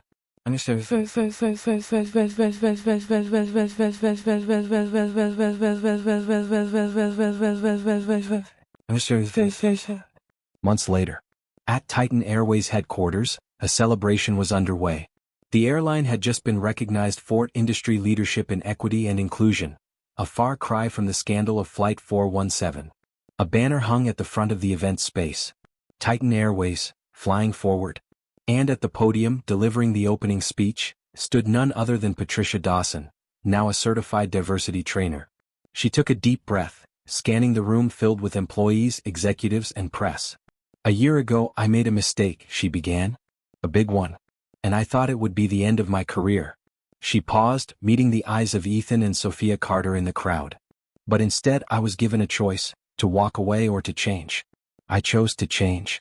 She went on to explain the initiatives now in place, the training program she was a part of, and the ongoing work to ensure that Titan Airways didn't just say it valued equity, but lived it. When she finished, the applause was overwhelming. Sophia and Ethan approached her afterward, their expressions warm. You did well, Patricia, Sophia said. Patricia exhaled, a genuine smile forming. Thank you. For everything. Ethan nodded. Keep going. This is just the beginning. As the event wrapped up, Ethan and Sophia stepped outside. Sophia slipped her arm through Ethan's. Do you think it's enough? Ethan looked toward the skyline, thoughtful.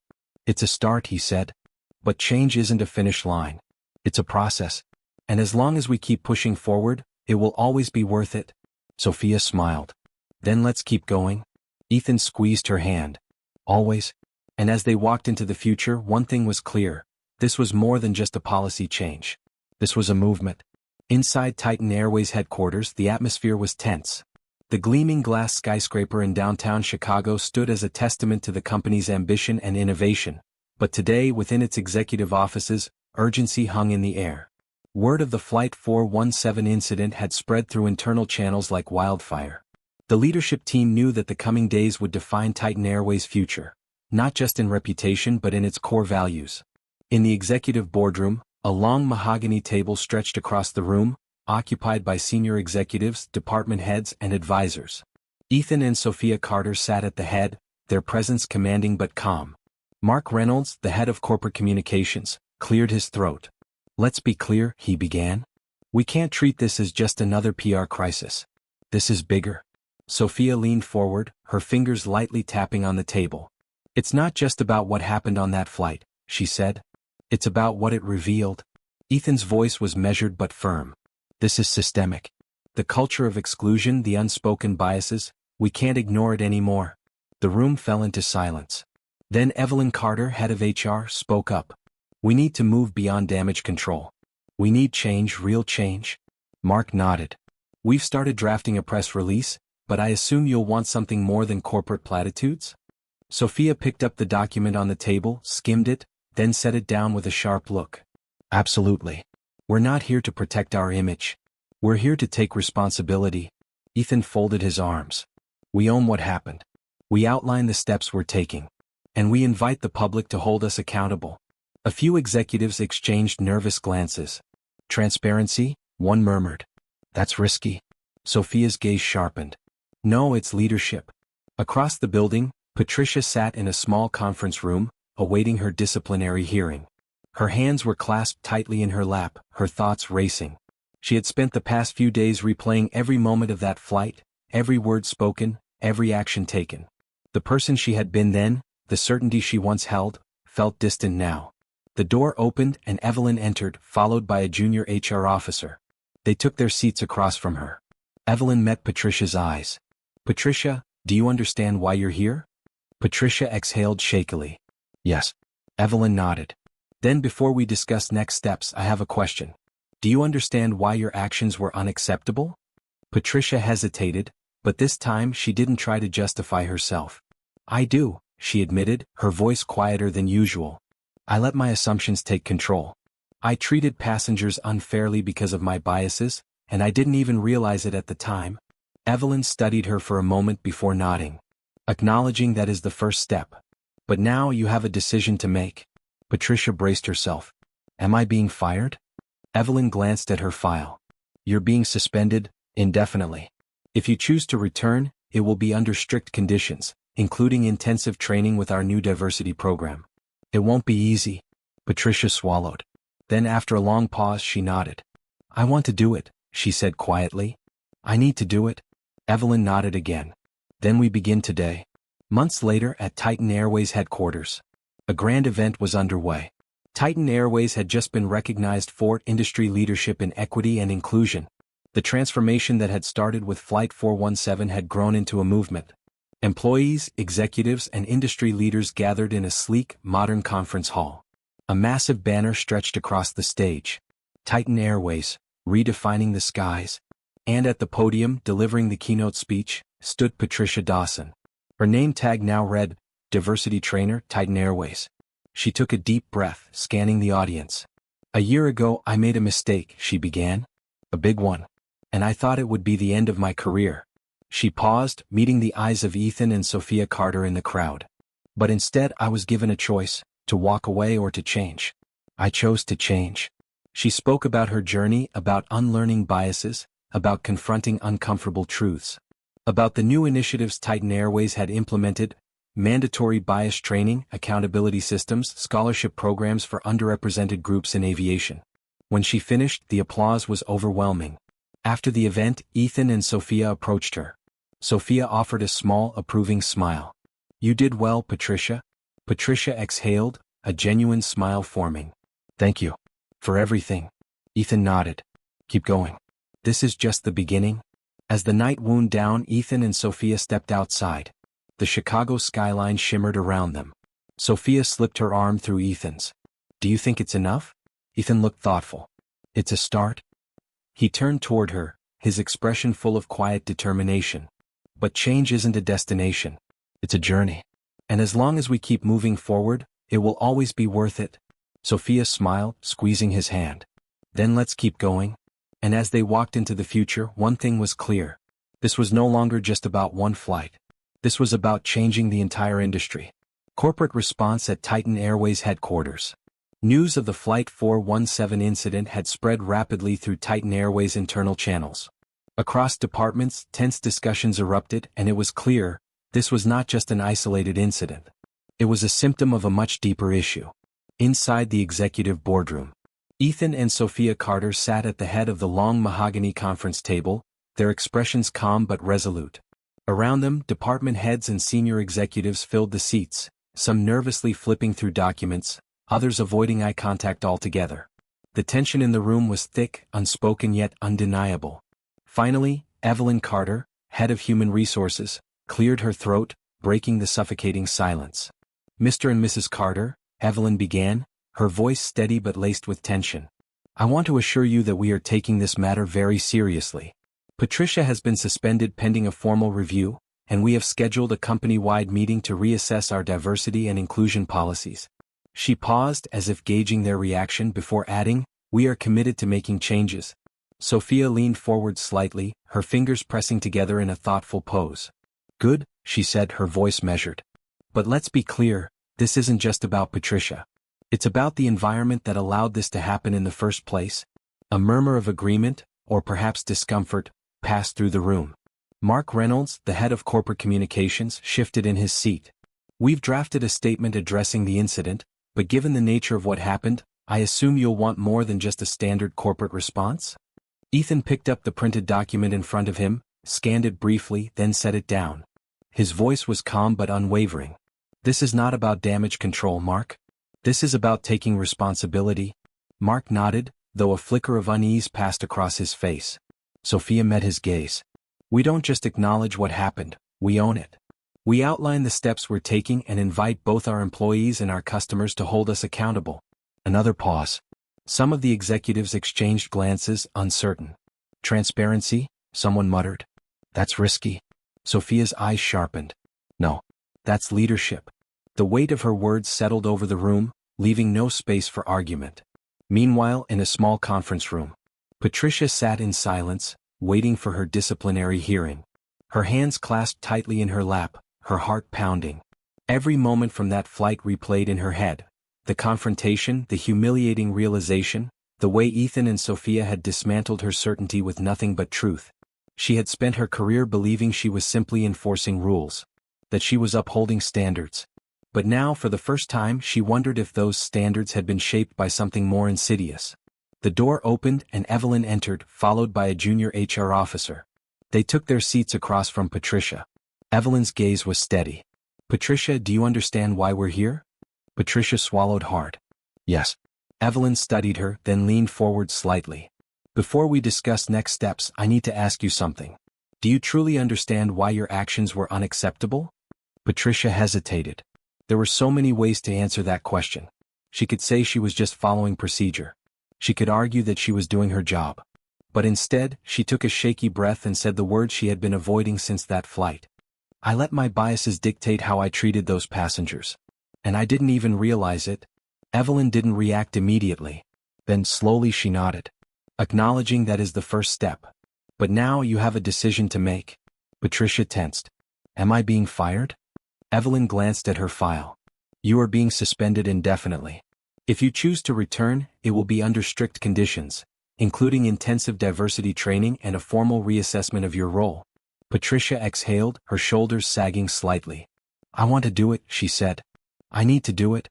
Evelyn gave a curt nod. Then we start today.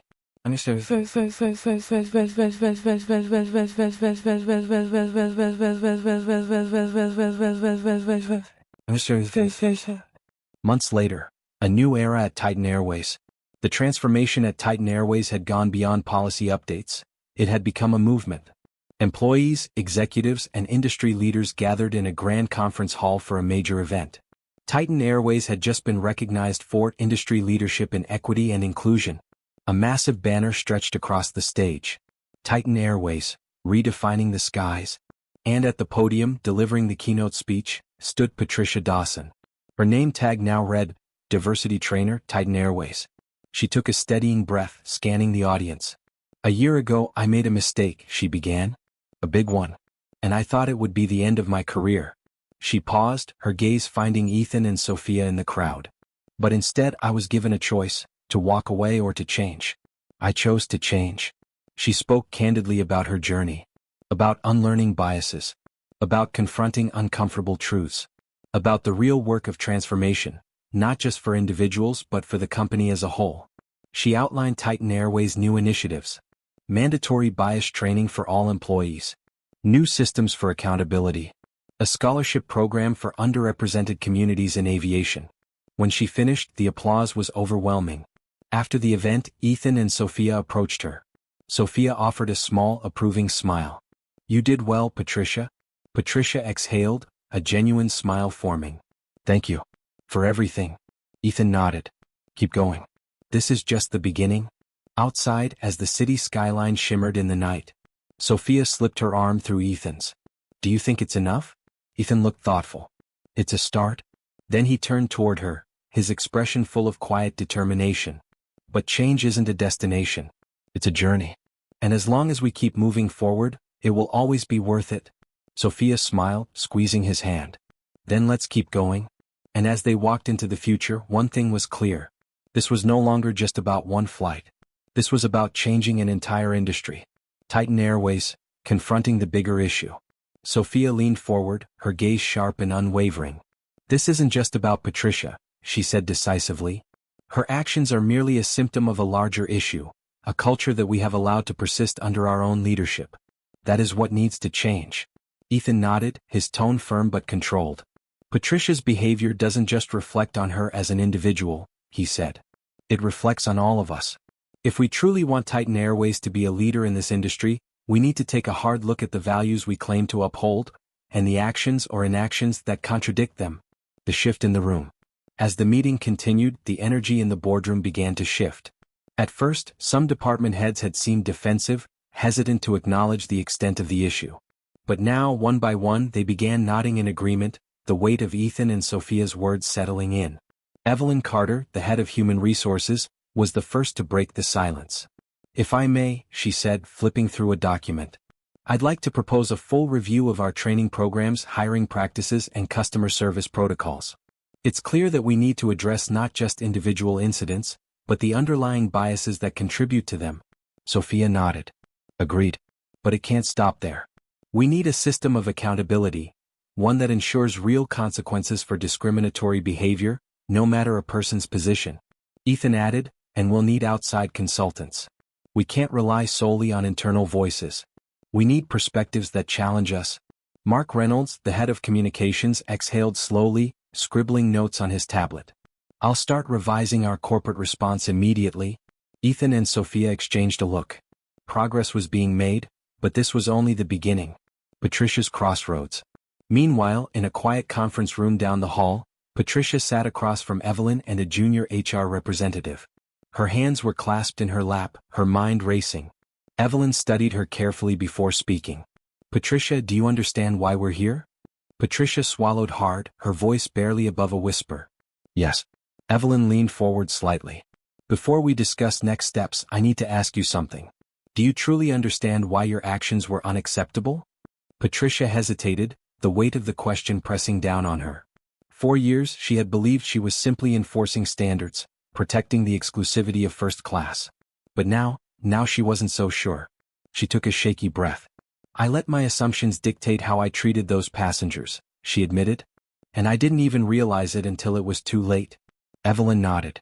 Acknowledging that is the first step. But now you have a choice. Patricia tensed.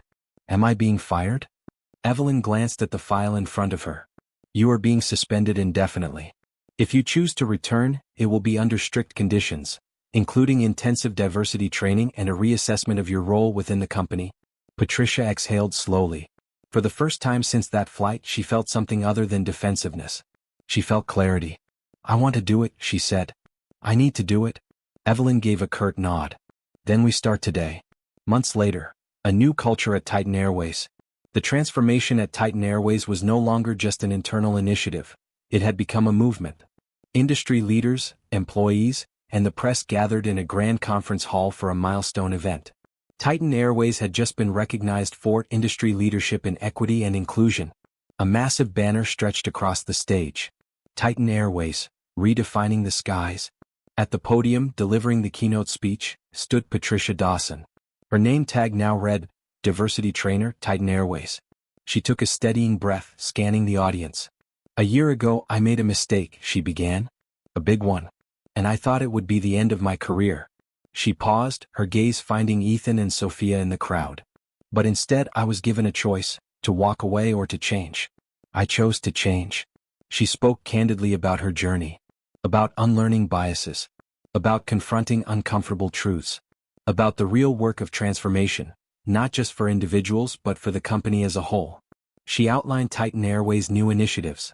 Mandatory bias training for all employees. New systems for accountability. A scholarship program for underrepresented communities in aviation. When she finished, the applause was overwhelming. After the event, Ethan and Sophia approached her. Sophia offered a small, approving smile. You did well, Patricia. Patricia exhaled, a genuine smile forming. Thank you. For everything. Ethan nodded. Keep going. This is just the beginning. Outside, as the city skyline shimmered in the night, Sophia slipped her arm through Ethan's. Do you think it's enough? Ethan looked thoughtful. It's a start. Then he turned toward her, his expression full of quiet determination. But change isn't a destination. It's a journey. And as long as we keep moving forward, it will always be worth it. Sophia smiled, squeezing his hand. Then let's keep going. And as they walked into the future, one thing was clear. This was no longer just about one flight. This was about changing an entire industry. Titan Airways, reshaping the future. Evelyn, who had been taking rapid notes, looked up and raised her hand. If I may, she said, I'd like to propose a comprehensive review of our training programs, hiring processes, and customer service policies. It's clear that we don't just need to address individual incidents, we need to tackle the underlying biases that led to them. Sophia nodded, but she didn't stop there. Agreed, she said. But it can't end there. We also need a system of accountability, one that ensures discriminatory behavior is addressed appropriately, regardless of who the offender is, regardless of their position, Ethan added. And we'll need external consultants. We can't rely solely on internal perspectives. We need voices that challenge us. The room grew quiet as the weight of their words settled in.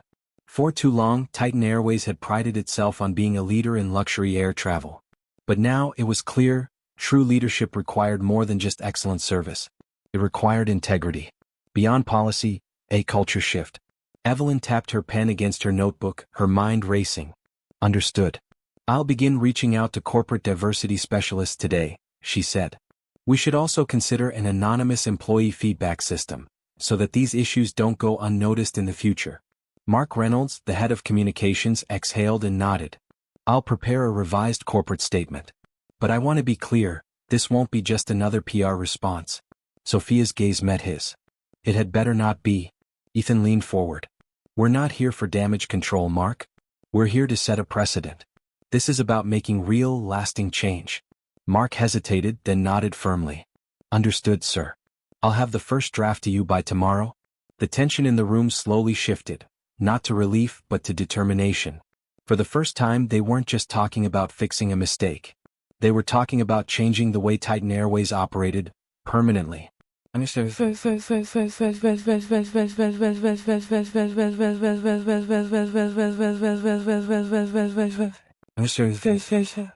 Patricia's choice. Meanwhile, in a smaller conference room down the hall, Patricia sat across from Evelyn and a junior HR representative. Her hands were clasped together so tightly her knuckles were white. Patricia, Evelyn began, her tone steady but firm. You know why we're here. Patricia swallowed hard, her throat dry. Yes. Evelyn studied her carefully. Before we discuss next steps, I need to ask you something. Do you understand why your actions were unacceptable? Patricia hesitated, the weight of the question pressing down on her. She thought back to the flight, to the moment she had let her assumptions dictate her behavior.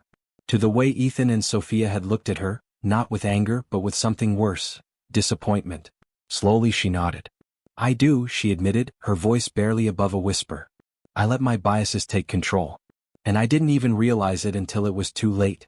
Evelyn leaned back slightly. Acknowledging that is the first step. But now you have a choice. Patricia's stomach twisted. Am I being fired? Evelyn exchanged a look with the HR representative before replying. You are being suspended indefinitely. If you choose to return, it will be under strict conditions, including extensive diversity training, mentorship, and a reassessment of your role. Patricia exhaled, a mixture of relief and uncertainty filling her chest.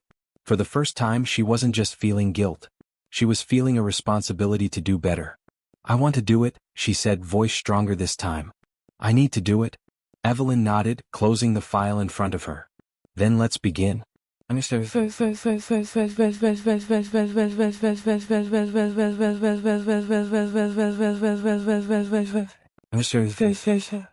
Months later, Titan Airways, a new beginning.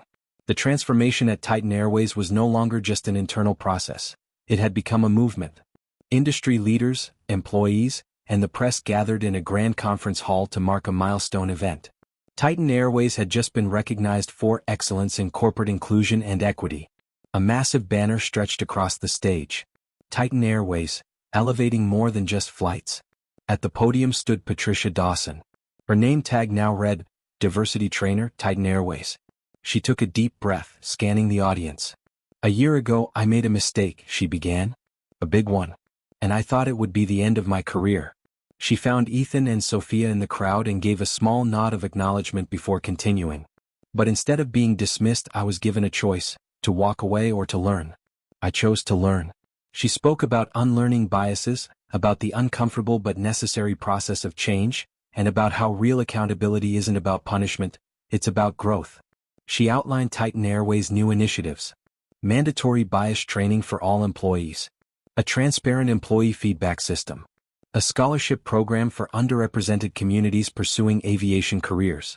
When she finished, the applause was overwhelming.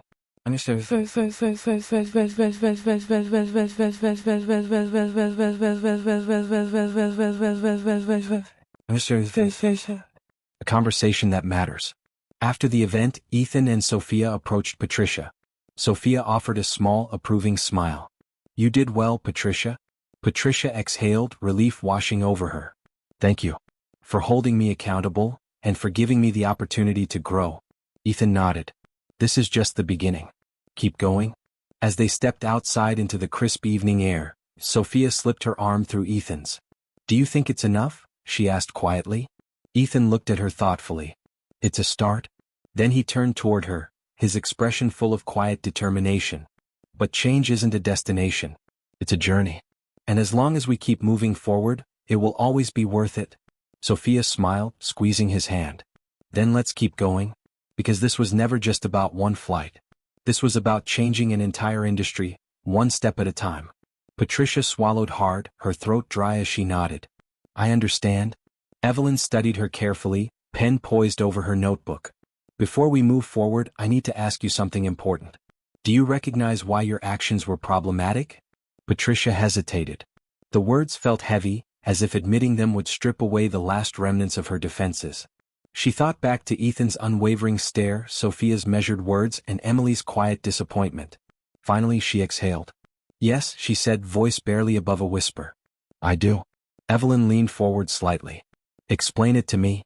Patricia looked down at her clasped hands, forcing herself to find the words. "I made assumptions about them. I thought I was just doing my job, but I see now that I was acting on my own biases. I treated them differently, not because of their behavior but because of my perception of them. And that was wrong." Evelyn nodded slowly, processing Patricia's response. "Acknowledging that is the first step. But understanding isn't enough.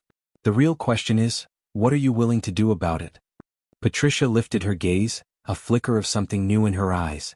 "I want to make this right. I don't know how yet, but I know I need to do better." Evelyn exchanged a glance with the HR representative, then turned back to Patricia. "Here's what's going to happen," she said, her voice firm but not unkind. "You are being placed on indefinite suspension. If you choose to return, it will be under strict conditions: an intensive diversity and bias training program, mentorship, and a re-evaluation of your role. You will have to prove that you've truly changed, not just in words but in actions." Patricia nodded slowly. For the first time since the flight, she felt something shift inside her. Not just regret, but a deep, undeniable need to do better. "I accept." Evelyn closed her notebook. "Then let's get started."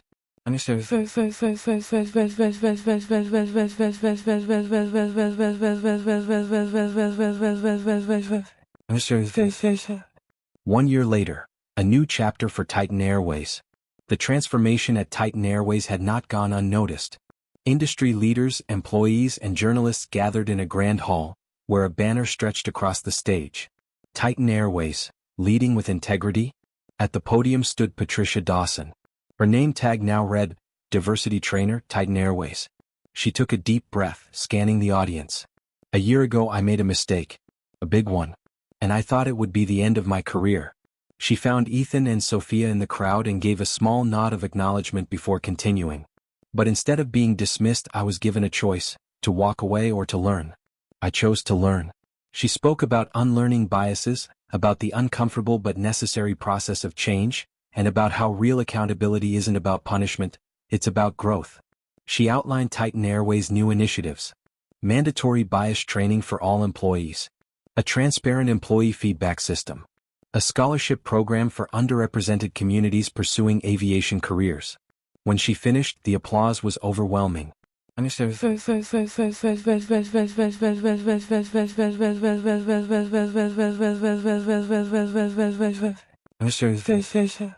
A conversation that matters. After the event, Ethan and Sophia approached Patricia. Sophia offered a small, approving smile. "You did well, Patricia." Patricia exhaled, relief washing over her.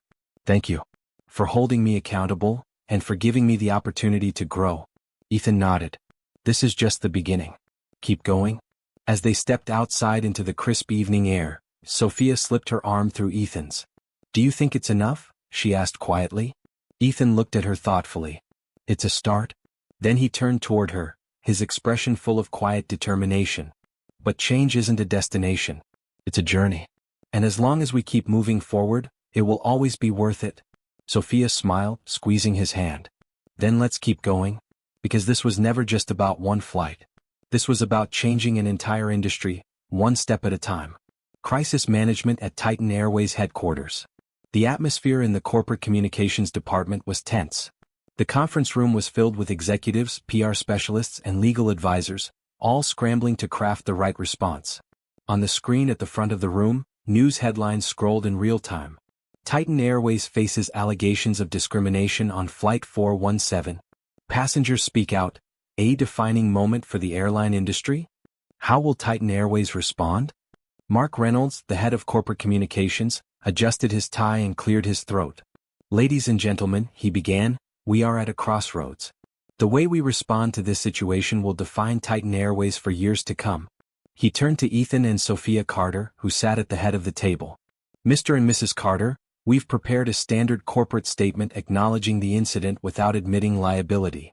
It expresses regret, outlines an internal review and—" Sophia raised a hand, stopping him mid-sentence. "No." Her voice was calm but firm. "That's not enough." The room fell silent. Ethan leaned forward. "We're not here for damage control. We're here to take responsibility." Mark hesitated. "With all due respect, sir, a stronger statement could expose us legally."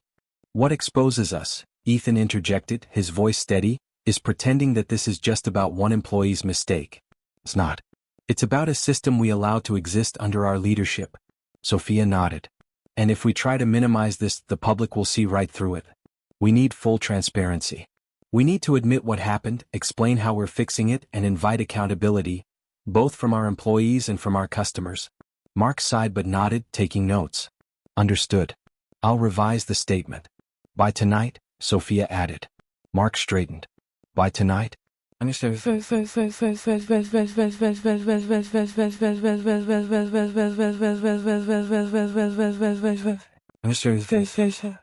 A new direction for Titan Airways. That evening, Titan Airways released an official statement. "At Titan Airways, we have always strived to create an environment of respect, dignity, and fairness for all. However, the events of Flight 417 have shown us that we have not yet fully lived up to those ideals. We acknowledge that bias, conscious or unconscious, has no place in our airline. The actions that took place on that flight do not align with our values, and we take full responsibility. Effective immediately, Titan Airways is launching a comprehensive initiative to address systemic biases within our organization. This includes mandatory bias training, a new system for reporting discrimination, and an external advisory panel to hold us accountable. This is not just about one incident or one employee. This is about changing our culture, because our passengers, our employees, and our future demand it. We invite our customers and the public to be part of this journey with us. We will continue to share updates on our progress because true change is not just about words, it's about action. To those who have been affected, we sincerely apologize. And to those watching, know this: Titan Airways will be better." The statement quickly went viral. Public reaction was mixed, some skeptical, others hopeful, but one thing was clear: Titan Airways wasn't sweeping this under the rug. Understood.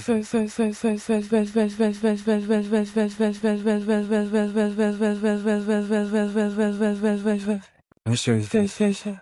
1 year later, the impact of change. In a grand conference hall in Chicago, hundreds of employees gathered for Titan Airways' annual leadership summit. The theme for this year's event was displayed in bold letters on a massive banner. "Leading with integrity, a commitment to change." At the podium, Patricia Dawson adjusted the microphone. Her name tag now read, "Diversity Trainer, Titan Airways." She took a deep breath. "A year ago I was at a crossroads. I had to make a choice, to walk away or to learn. And I chose to learn."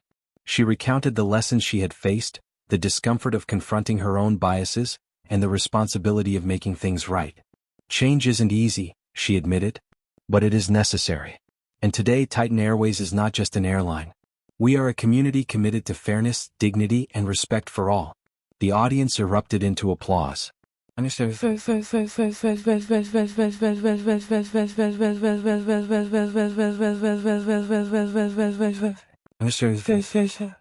A conversation that matters.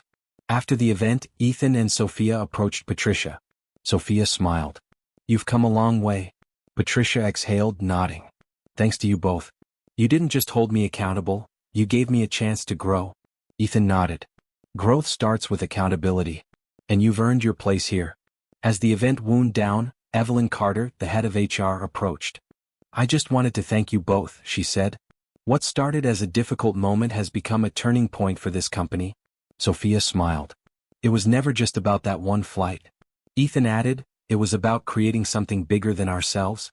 Looking to the future. Outside, as the sun set over the Chicago skyline, Sophia slipped her arm through Ethan's. Do you think it's enough? She asked. Ethan was quiet for a moment before answering. It's a start, he said. But change isn't a destination. It's a journey. And as long as we keep moving forward, it will always be worth it. Sophia smiled, squeezing his hand. Then let's keep going. Because this was never just about one flight. This was about changing an entire industry, one step at a time. The draft press release lay on the table, with every word carefully chosen to acknowledge the incident without fully taking responsibility. Sophia picked up the document, read it quietly, and then put it down with a furrowed brow. This isn't enough, she said, her voice firm. We're not here to protect our reputation. We need to make a real statement.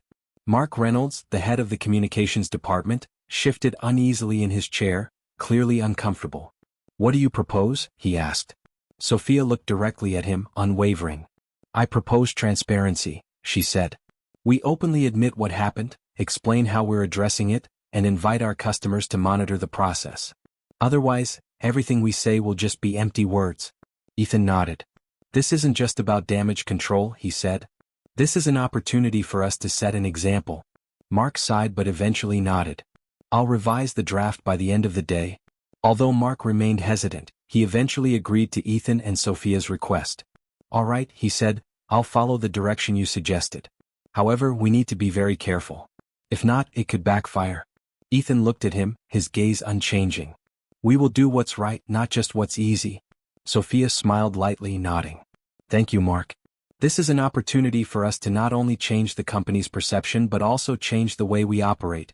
A few hours later, Titan Airways released a strong, transparent press statement with a commitment to the future.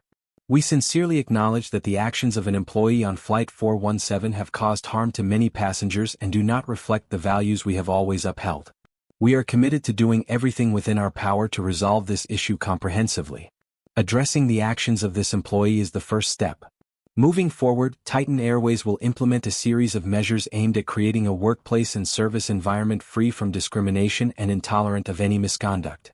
We will invite our customers and the public to oversee this process of change and will continue to share updates on our progress.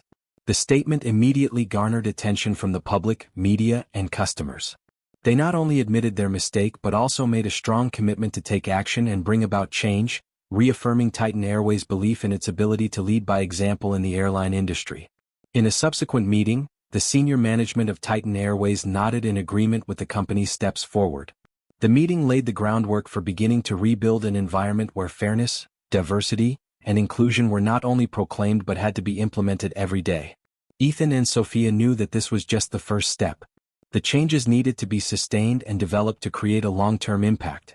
But at least they had started a journey, and they knew they were heading in the right direction. A new strategy began to take shape.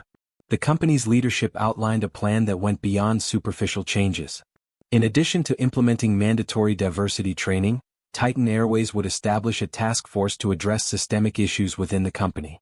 Employees at all levels would be encouraged to participate, and the company would provide regular public updates to ensure accountability.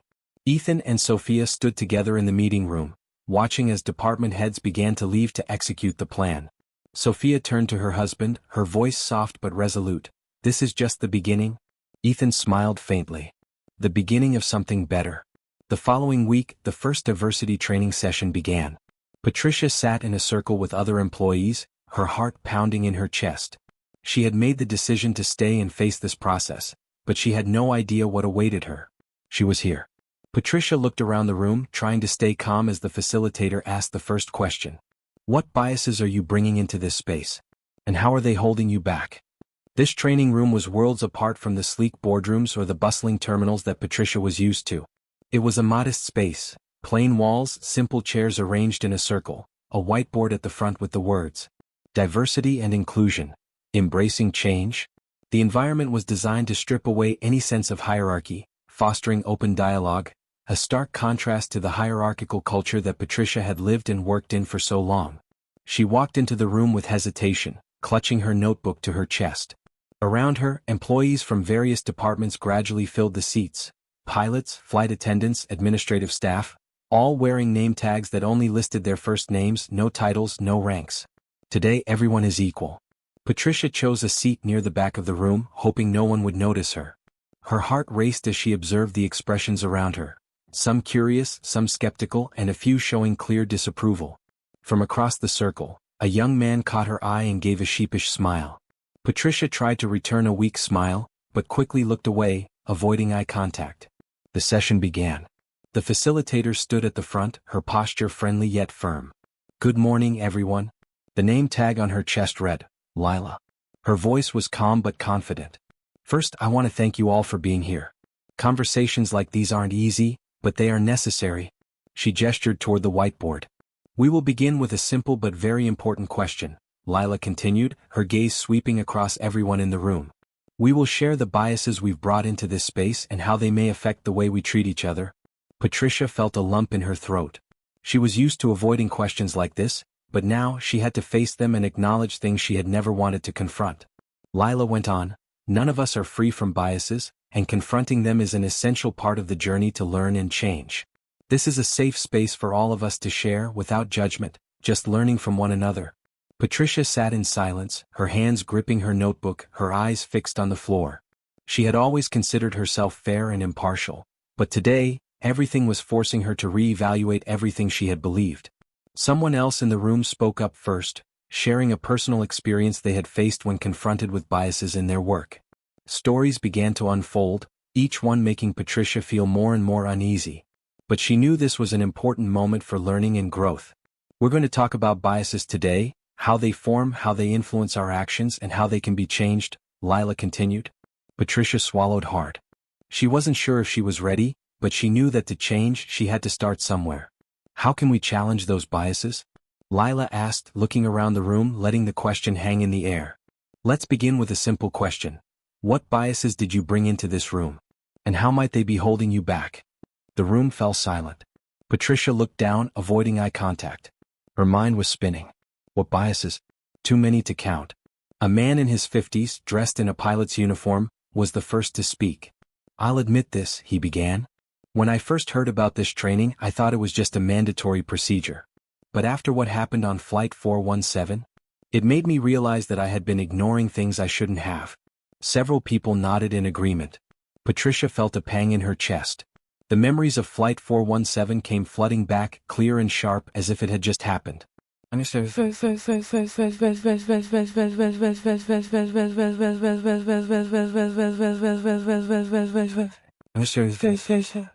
The discussion continued, and the atmosphere slowly shifted from cautious to more open.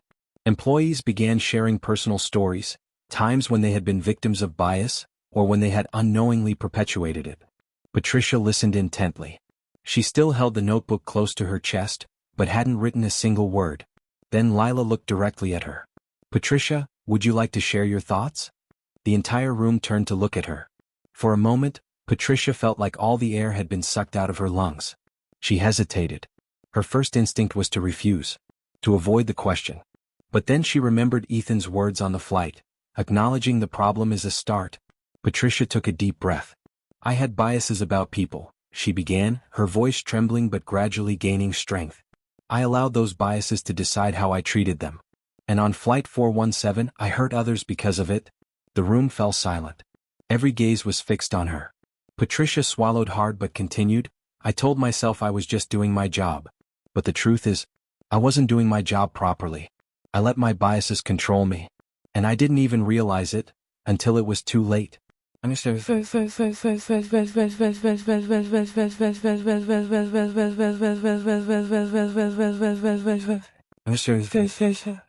After Patricia's confession, the discussion deepened. Other employees began opening up about their own biases, creating a sharing space that no one had thought possible before. A young flight attendant admitted that she had unconsciously held stereotypical thoughts when serving passengers from different cultures. A maintenance engineer shared that he was often overlooked because of his accent and background. Lila continued to guide the discussion, skillfully encouraging everyone to dive deeper into how unconscious biases affect their behavior. And it's not just about personal behavior, Lila said, her gaze sweeping across the room. It's also about recognizing how our systems reinforce those behaviors, and committing to changing them. Patricia nodded, truly understanding for the first time. The initial resistance within her began to give way to something else: responsibility. She realized that this wasn't just about atoning for her past mistakes. It was about becoming part of the solution.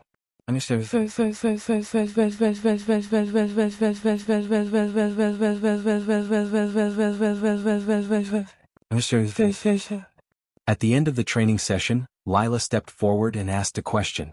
We're looking for volunteers to lead small discussion groups in the coming weeks. Who's willing to step up? The room fell into hesitant silence.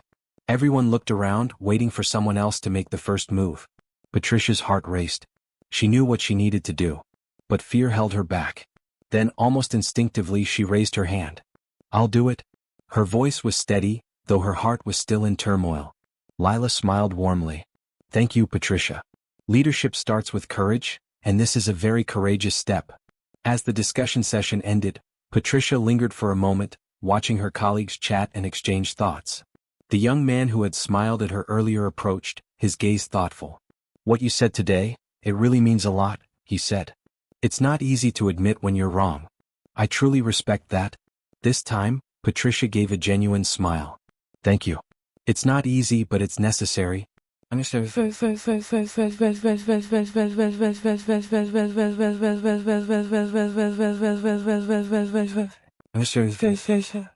That evening, Patricia sat alone in her apartment, lost in thought. For the first time in weeks, she felt a glimmer of hope. The road ahead was still full of challenges, but this time she wasn't running away. She had made a commitment, not just to Titan Airways but to herself. 1 year later, Patricia stood before a new training room, filled with new employees, her eyes scanning the faces awaiting her. On her name tag now, it didn't just say Patricia. It said Diversity and Inclusion Trainer, Titan Airways. I want to start by sharing a story with you, she said. Her voice was confident and steady. It's the story of a mistake I made, and what I learned from it. Titan Airways headquarters was alive with energy as employees flooded into the newly renovated training room, gathering for an event marking 1 year since the incident on Flight 417. Posters on the walls displayed the company's renewed commitment. Fly fair, Titan Airways stands for equality. Change is taking flight. For many, this event symbolized not just the progress they had made but also a sign of sustainable change.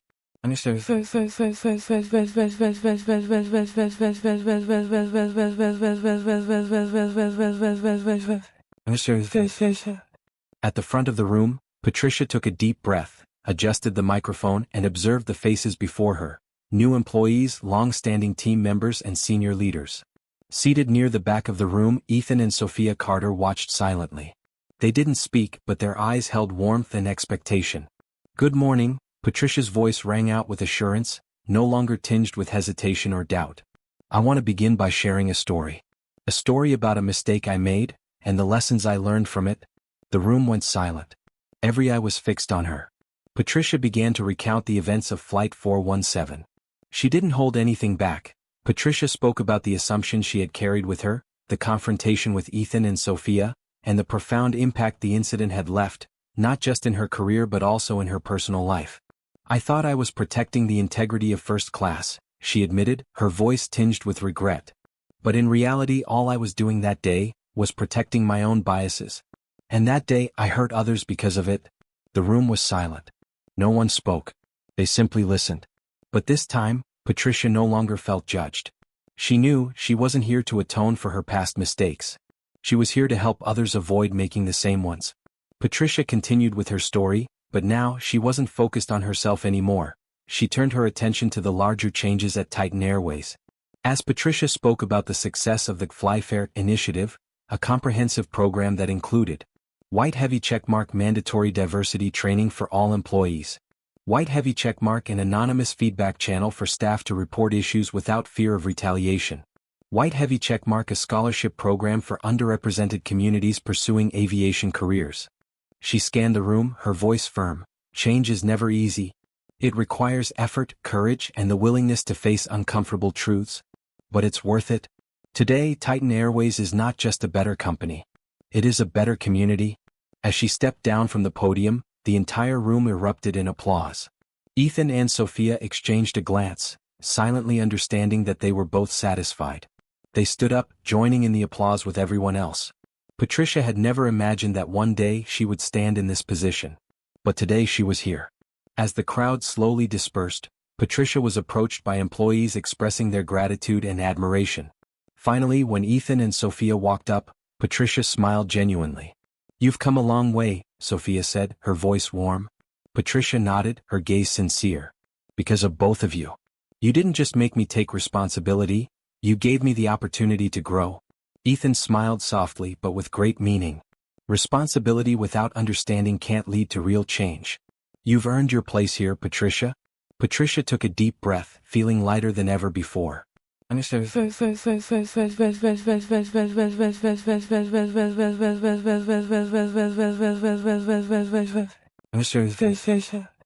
celebration continued with group discussions.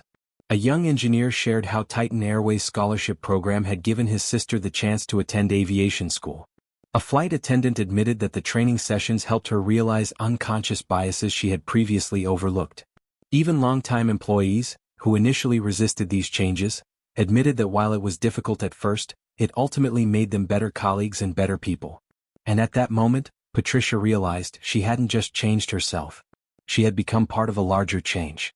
Amidst the lively discussions, Evelyn Carter, the head of human resources, approached Ethan and Sophia. "I just want to thank both of you," she said, her gaze sincere. "What started as a difficult moment has now become a turning point for the entire company." Sophia smiled. "It was never just about one flight." Ethan nodded, his voice calm but firm. "It's about creating something bigger than ourselves." He scanned the room where employees were chatting, sharing, and connecting in ways that hadn't happened before. The real credit goes to all those who embrace change. Shifts in culture don't happen through imposed rules. They happen when people truly care about each other.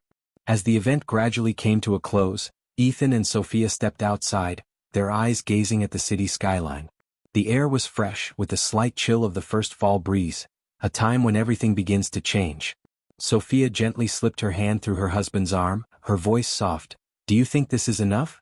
Ethan remained silent for a moment, his eyes contemplative. Finally, he nodded slightly. "This is just the beginning. But change isn't a destination, it's a journey. And as long as we keep moving forward, it will always be worth it."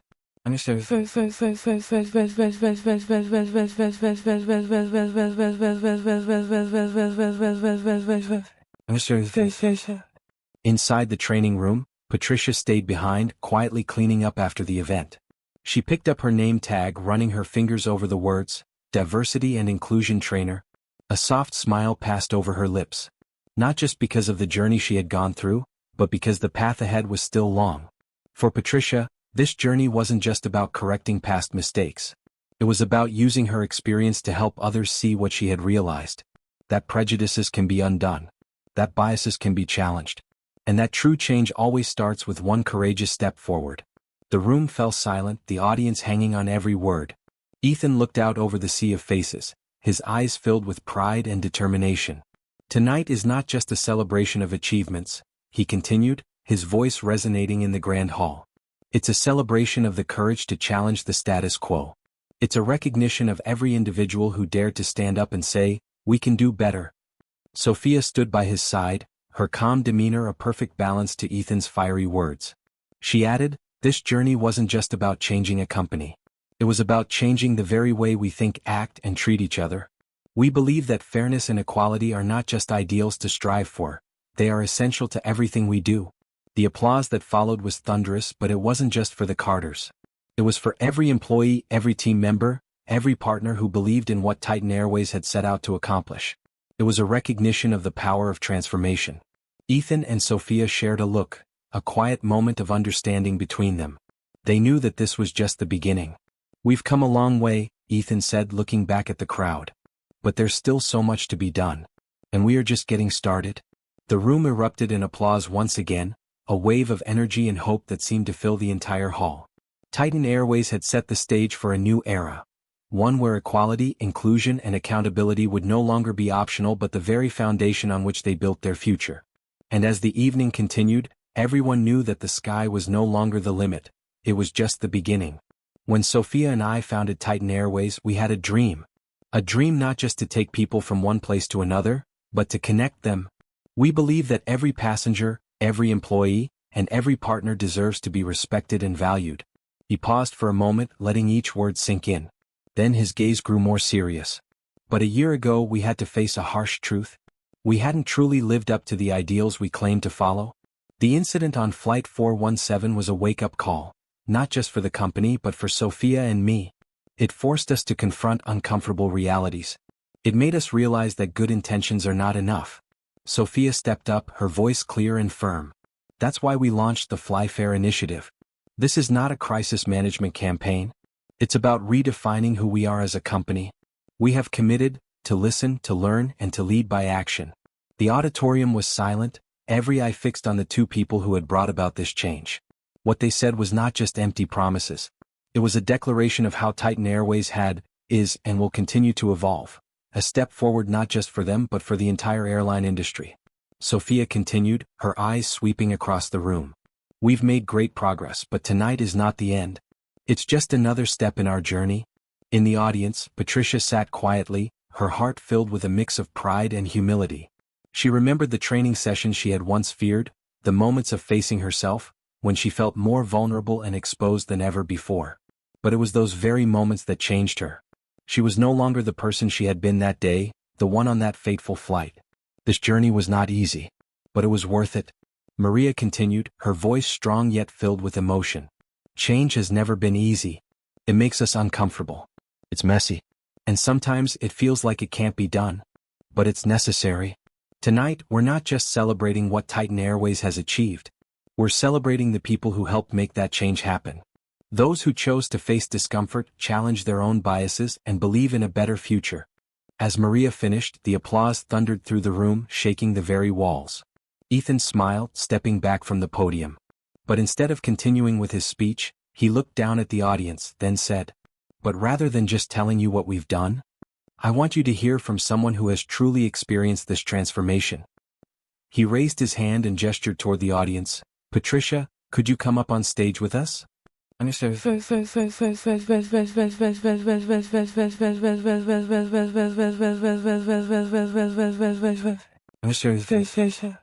The room fell silent. All eyes were on Patricia. She stood up, walking slowly but confidently. A year ago, she couldn't have imagined standing here. She couldn't have believed she'd be speaking in front of a crowd like this. But now she understood. Growth requires vulnerability. And she was ready.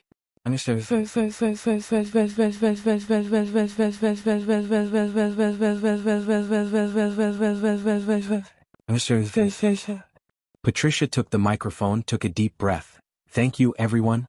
Her voice was steady, no longer trembling as it once did. "A year ago, I made a mistake. Big mistake. I allowed my biases and prejudices to cloud my judgment. And because of that, I hurt others. I thought I was just doing my job. But the truth is, I failed at something far more important, treating others with dignity and respect." I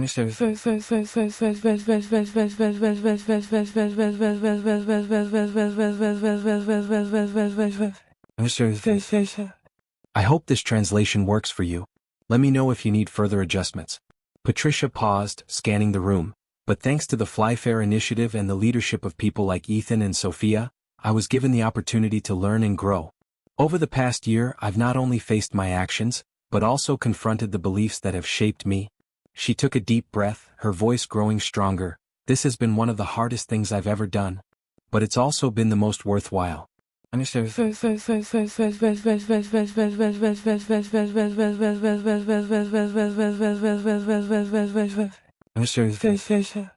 The whole room listened in silence, no one dared to look away. Patricia continued, "Today, I'm proud to be part of a company that not only says it values equality, but truly lives by that value. And I'm grateful to have the opportunity to show others that change is possible no matter where you start." She took a step back, placing the microphone down. The applause erupted like thunder, shaking the entire room. Patricia glanced over at Ethan and Sophia. They gave her a subtle nod, their eyes telling her everything she needed to know. She had done it. Not just redeeming herself, but helping her company take pride in representing real change.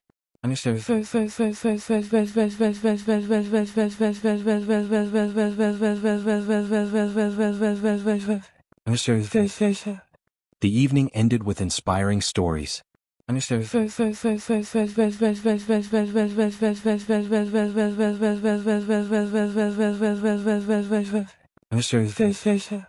Let me know if you'd like any further modifications.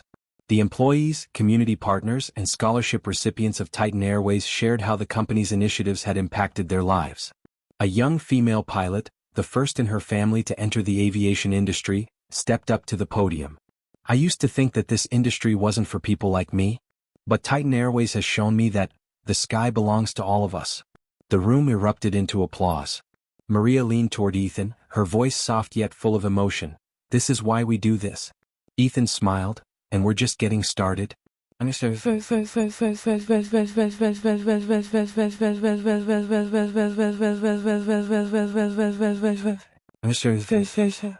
Months later, Patricia stood in the aisle of a Titan Airways flight, her uniform sharp, her badge gleaming on her chest. She was no longer the person she was a year ago. She was no longer just doing her job. She was truly leading by example.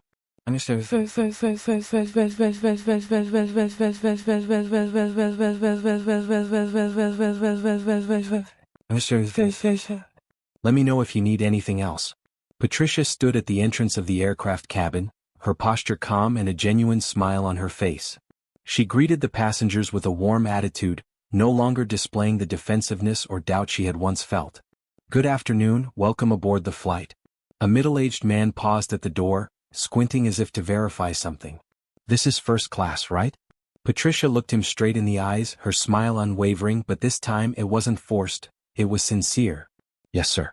And we're honored to serve you today." The man nodded, stepping into the cabin with a relieved look. Patricia took a deep breath, a quiet sense of contentment spreading within her. She had faced her own biases. She had taken responsibility for her mistakes. And through it all, she had become stronger. Now, every interaction with a passenger was an opportunity to embody the values she had once overlooked.